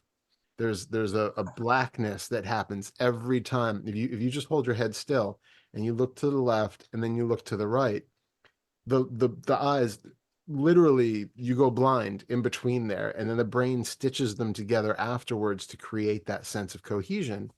But if you actually saw the tracking of the eyes all the time as we move around the room, you would get completely you have the vertigo or be nauseated all the time. That's what I thought you were gonna say. Yeah, yeah. So the brain gets rid of that basically. It Huh. stops it from happening. And I've done this before in other things, but it's just a fascinating thing to notice. You can prove that that's the case by very gently um moving one eye by pushing on it. If you just take and put a little bit of pressure, it will move side to side, and you feel very queasy immediately because you're seeing the visual field turn and sway. And the reason why it happens when you push on it is because the brain doesn't know that it's going to happen. Every time the eyes move, it knows that the movement is coming, it anticipates it, and it basically does that cut automatically in the motion. When we push on it from the outside, the brain doesn't know to anticipate the eyes moving, and so the saccade doesn't happen. So it's how we can do this and navigate the world and not throw up all the time. Uh, but but it is our visual field is literally, as long as our eyes are moving, it is being stitched together bit by bit by bit. And as we talked about before, um, all of our senses are effectively, the attention is basically going from one thing to another to another to another, and we are effectively just getting one sense experience interposed by another. It's you're going from one thing to another, another one that takes over to another one that takes over to another one that takes over very, very And quickly. it's that it's again like the idea of editing with film. Yeah, Uh, completely.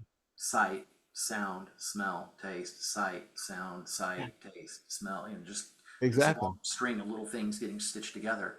Yeah, So very then, much like 60s experimental films. huh? Right? Like it's very much like 1960s experimental films where it's like, strange juxtapositions from Yeah, one to another really quickly. yeah. That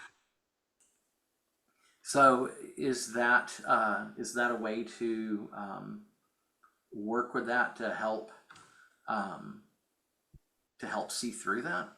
To just start yes. paying attention to that that that unending line of sensory input?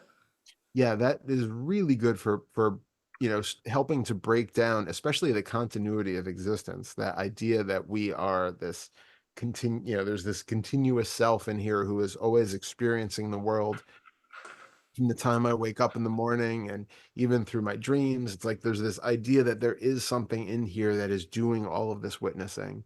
And so it's helping to undermine that by recognizing that even the world that we take to be continuous and consistent is not. And the what is helping to erode the one who is seemingly here throughout all of that, witnessing it, is to recognize that there is no vantage point from which any of this is being seen. The visual field is not a whole bunch of, real world's images being funneled into this place here that's seeing it. It is one visual field that never really changes size, right? It's happening wherever the bounds of your peripheral vision happen to be, Right, some big visual expanse that is here. And no matter whether the head is turned this way or this way or that way, it is always all that. If you have a hand out here, a wall out there, a hand right here, even though we have these different planes that seem to be coming into our visual experience, they are all happening as part of this one unified screen, this one unified space. There is this extra layer of depth that is being added onto it. And there's a perception of something out there and then even further out there and then even further out there. And I'm looking, outside and I can see the sky and I can see the sun. And it's like further, further, further, further. But the actual display is this two-dimensional screen that's right here. Just like you can watch a movie and you can know that it mm, looks like there's like a house and then a lake and then a forest and then a sky and a cloud and a sun and each one, but the actual display is two-dimensional. It's right there. right. It's all compressed in this one thing. And that's the exact way that our visual field is. It is compressed, it's all total, and there's nothing behind it here that seems to be looking out at it. There's nothing here that is like looking out at this whole expanse. The actual visual field is all that there is regarding the visual field. There is no seer of the visual field. There is no perspective from behind it who is looking around at the screen. Like when you sit in a movie theater, you could turn your head to see just that part of the screen, and you could look up to just that part, and just down to that part, and just over there. There is no way to see only one part of your visual field. It is all being taken in at the same time, all the time. Yeah, you're right.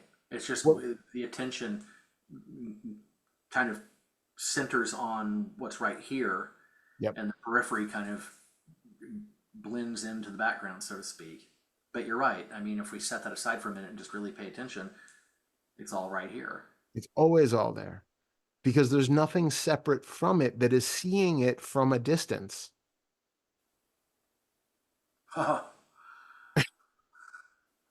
Wow. Okay. That's that really needs to sink in. That's say that again. Yeah. Again, picture a movie theater for a second. To be able to see a visual screen in parts, you have to be at a distance from it to be Mm-hmm. able to see only parts of it. You cannot see only parts of our visual field, because there is nothing separate from it. It is self-illuminated, to use a better word.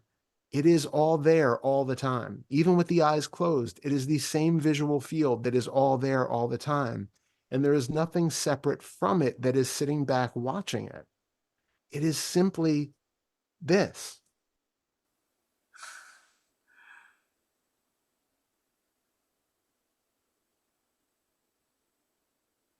Wow. I mean that had a lot of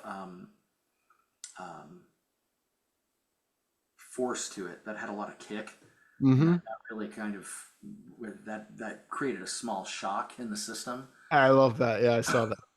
But it's at the same time I can tell that I'm gonna have to dwell on that and keep coming back to that and really thinking about that and Just, letting that sink in. just keep noticing it. You don't even have to really think about it. It's just noticing. Like, how can there be anything separate from the visual field that is seeing it? There is nothing behind it. Wow. You can't highlight just this part, like this part of your visual field. You can Right. turn your eyes to look up there, but it's your entire visual field just changes. Like your, you can see Yeah. parts of it. I mean, sorry, you can see different things in it, but you can never turn to see just one part of the visual field. A whole thing just moves with you, essentially, or Right. moves with the eyes. Yeah. Like I can't look at just the corner of that computer monitor. Yeah, Even if the attention's really trained on that with intensity, even in doing so, you can still see that there all the stuff that's around it in the room. I mean, yeah, exactly. Yeah. yeah, huh.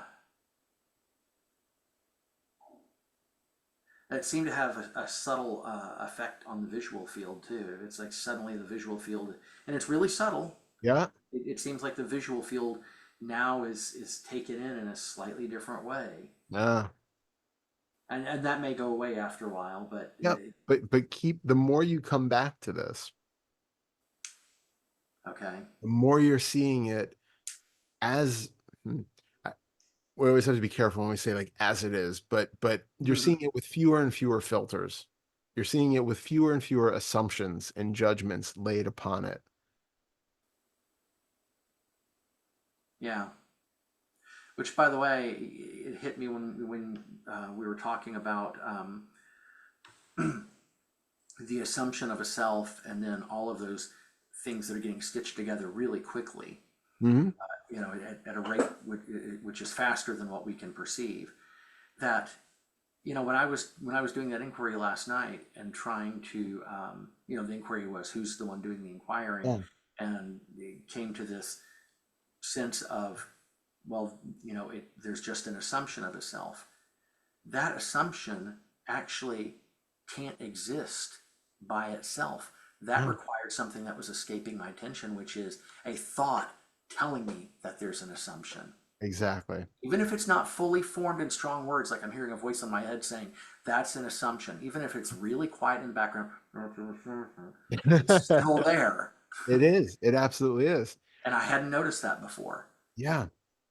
There's also an interesting thing that could become a problem with the inquiry of who is doing the inquiry, because doing an inquiry is effectively paying attention, right? Right? Um, it's basically asking who is choosing to pay attention on this thing. And so it's helpful to be specific with what we're looking for in the inquiry, because if you just say who's doing the inquiry, it's a vague enough question that it's basically like who is thinking. It's like a thought about the thought, right? Like Right. who is doing the inquiry is not really it's like who is having this thought, which in itself could be its own inquiry, but I'm not quite capturing what I'm, I what get I'm the trying idea to do. though. Okay. It's that effect of it being meta, of it looking Yeah. at itself from one level Yeah. above. Yeah, exactly. So if you go to doing the inquiry is really looking like searching effectively, the inquiry is just searching through all of the sense faculties to see if there's a sense of self there. And so right, would you agree with that? Yeah, yeah. Okay. So what I would suggest is when you're doing that kind of inquiry to like look for who is doing the inquiry, the question is really, is there what is it which is driving the attention from one sense faculty to another? What is it that's driving the attention from one sense faculty to another? Yeah. Wow, that's a heck of a question. Yeah. Okay. So do you, whatever you take that to be, have the power to shift that attention very quickly from the memory that shows up to the bodily image that shows up to the physical sensations that show up?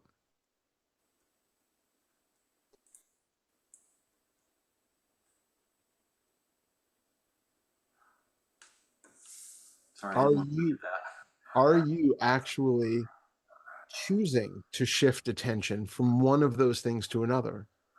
Or are they spontaneously appearing?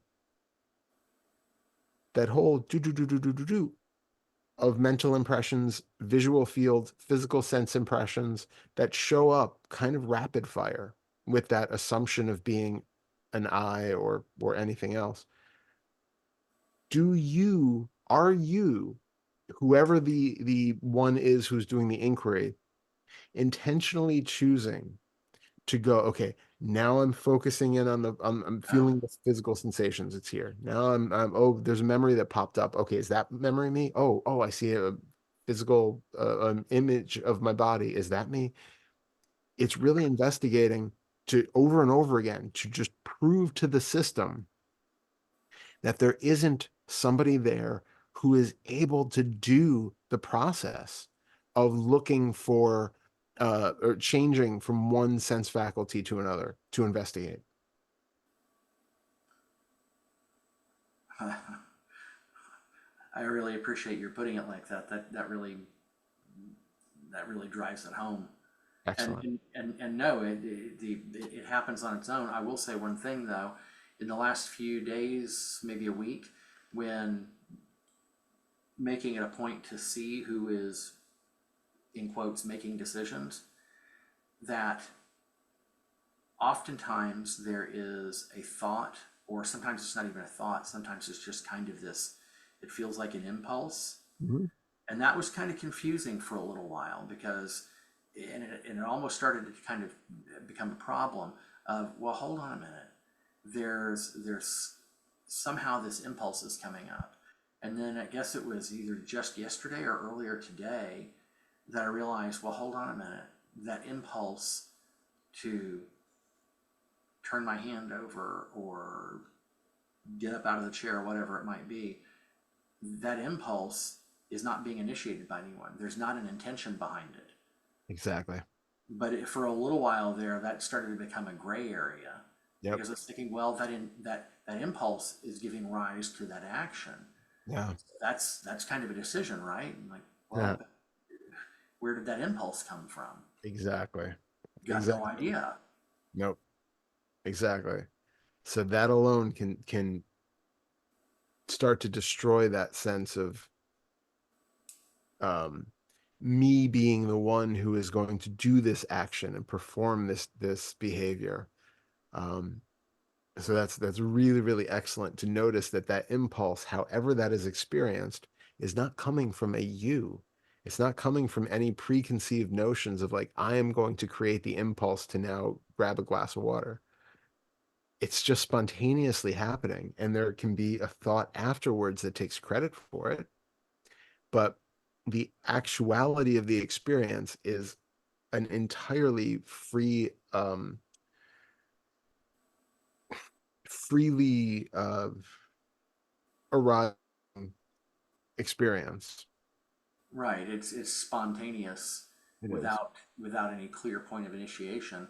Well, what really uh, what what what happened that started to become where it started to become kind of difficult was that at one point I took that idea of the exercise of turning the hands Mhm. and really wanted to put enough variability into it that you could really start to blur that Yeah. idea of someone doing something. It's like, okay, you got two hands, you can turn over one, you can turn over both, you can move a finger on any hand, you can move the thumb forward. Nice. Okay, I mean, you Yeah. do anything you want to with fingers and hands on either of those. Yeah. It's wide open. And what I was noticing is that the impulse would happen, and I could tell, disregard the sentence, Yeah. but there was a clear sense of, okay, the left hand is going to turn. And because there was this clear sense of the left hand is going to turn, it something grabbed a hold of that and said, well, see, there I am. No, Right. no, that's really not the case because where's the impulse coming from? You may be able to tell right there as it's happening in that moment as the hand is turning that the left hand is going to turn over, but where where where was the choice before that? Absolutely.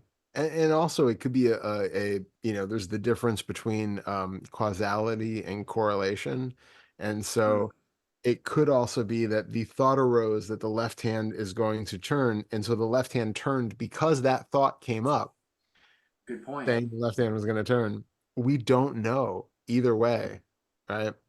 Probably if you had an fMRI happening at the time, maybe they could see some things that were going on in the brain beforehand, and you would have a little bit more clear indication of which came first. But even at that, I think we're still too early in the process to even be able to say for sure how that works. We don't know. All Hmm. we can tell is that there is no indication that there is something here which could even instigate that thought that the left hand is going to turn. Did you think that thought? Did you choose to put together that sentence? Did you choose to know that the left hand was going to turn before it turned?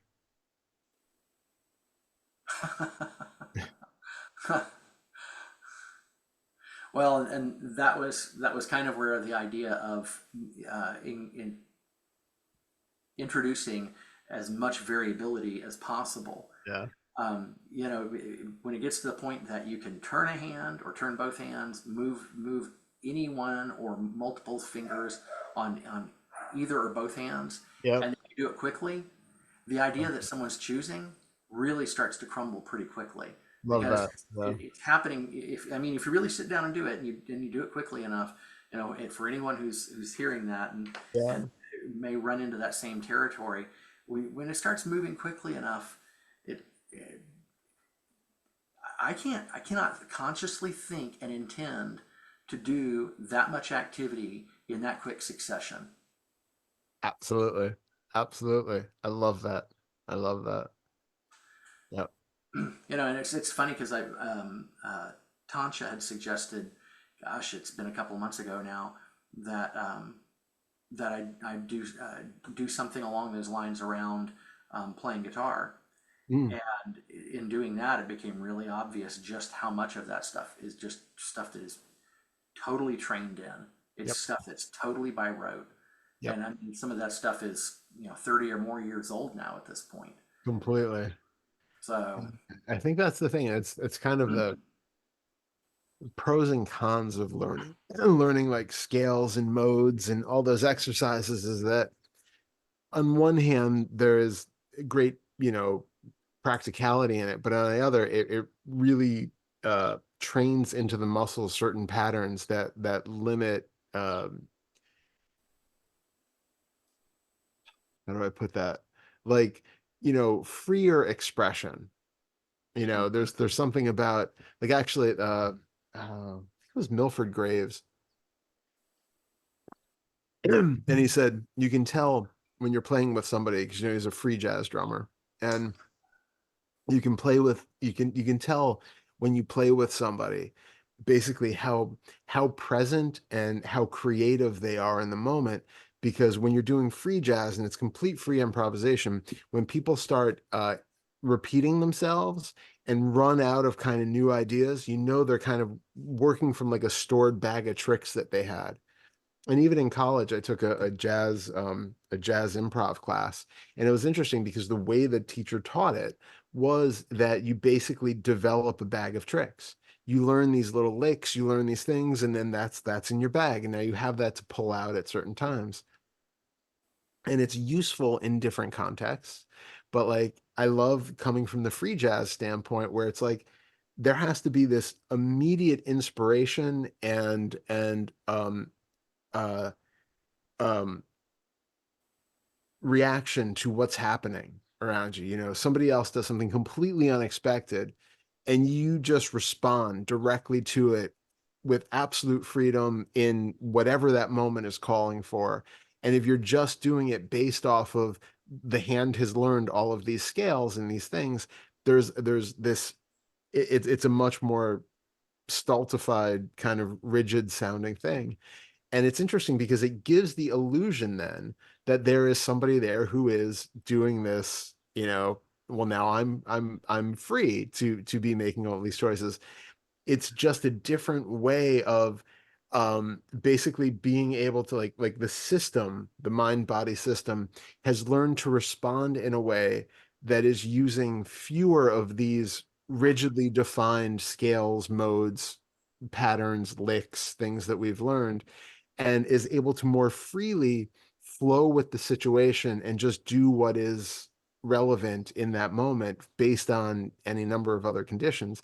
And it's kind of like the sort of ninth fetter flow version of music in that, you know, we have we we have the third fetter where you do things for a purpose. You have rituals, you have, you know, everything is like I'm learning these scales so that I will be able to play things faster in the future and improvise in a certain key and you know all the reasons why I'm gaining dexterity in the fingers, all of those things, right? I'm learning the fretboard, however it is.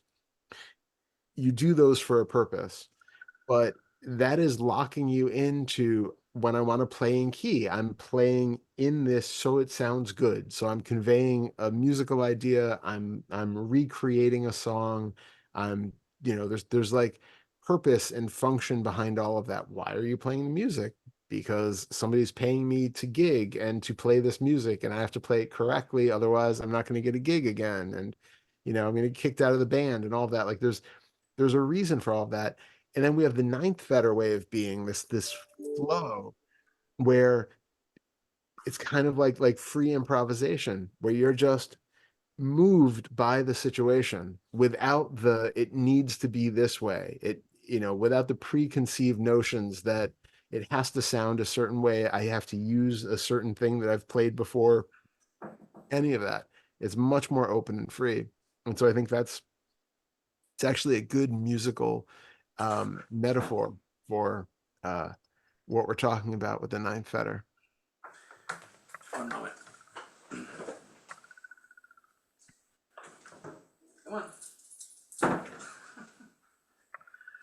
Well, that reminds me of something that a teacher I had when I was a kid said. He said that there really wasn't any such thing as real, true improvisation because at some level everyone's always drawing on something that they've already learned. They are. Um, uh,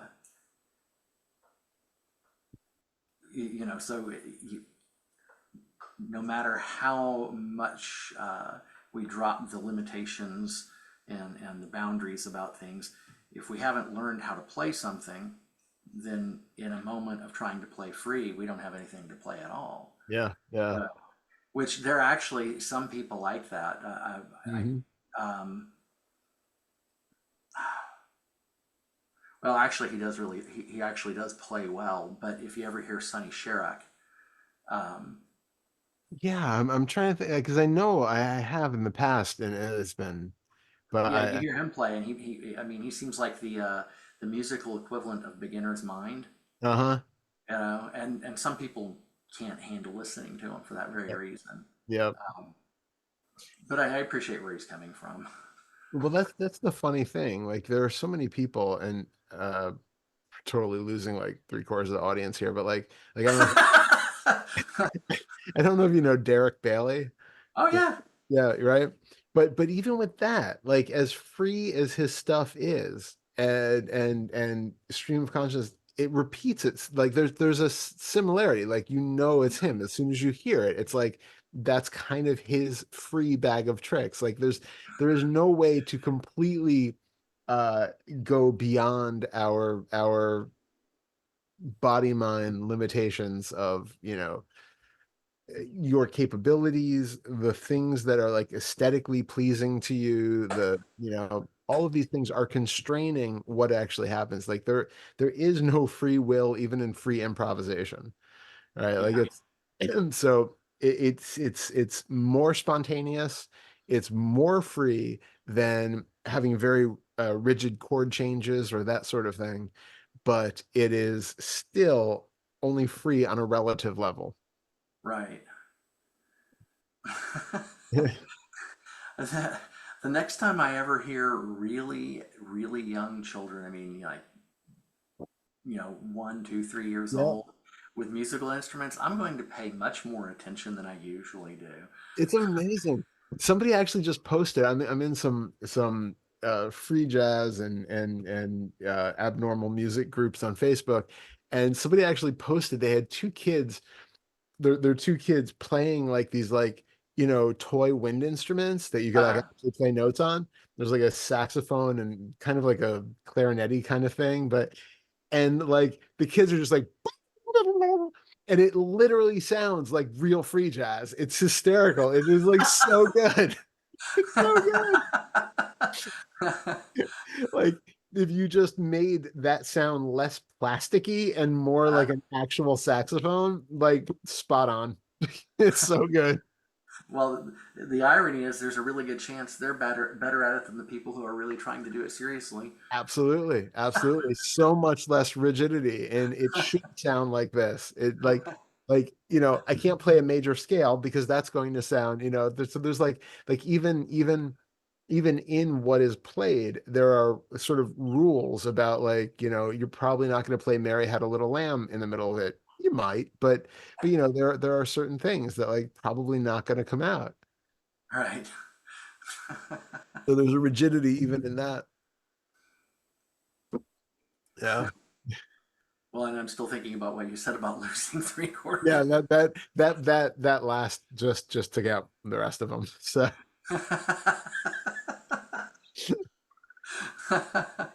Well, it'd be interesting to see what the comments look like on this one. yeah. Oh man. Well, I'm gonna have to make sure that Tuesday sees just a couple of minutes of this video because um, that shirt you're wearing, that that is probably, at least last time I checked, that was her favorite animated show, maybe even her favorite show of any kind at all, period. It is freaking amazing. We watch it almost every night. Like Really?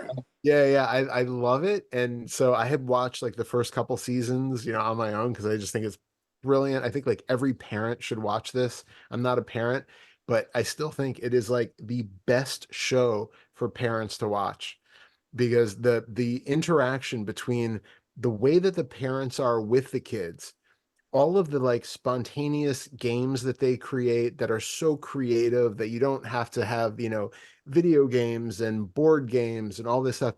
It's just like direct interaction with the kids using imagination and the way that the lessons are taught. And it's just absolutely brilliant. And so I showed it to Pernilla and she immediately fell in love with it. So we've gone back to the beginning and we're watching the entire three seasons from scratch. Every night we watch a couple episodes and it is like, it's heartwarming. It's beautiful. It is deep in some episodes. Surprisingly, I know it's ridiculous to say about this kid show, but No, surprisingly no. deep is really funny, and it is just like she said, like every kid should have a parent or have a family like that. It is like such a beautiful modeling of how to have really, really great relationship with your kids and with your parents, and it's just such a beautiful show. All right. For you. Thank you so much. Well, thank you. So good seeing you. Yeah, And it's been a while. It yeah, was, yeah, it was weird having that big. I know, I know. But now we're back to it again, so that's good. Yeah, it So, is. all right. Have a great rest of your day. Have a good weekend, and I'll see you soon. All right. Well, take care of Thank yourself and you. tell Pernell I said hey. I will. I will. Take Okay. care. All right. See Thanks. you later. Bye.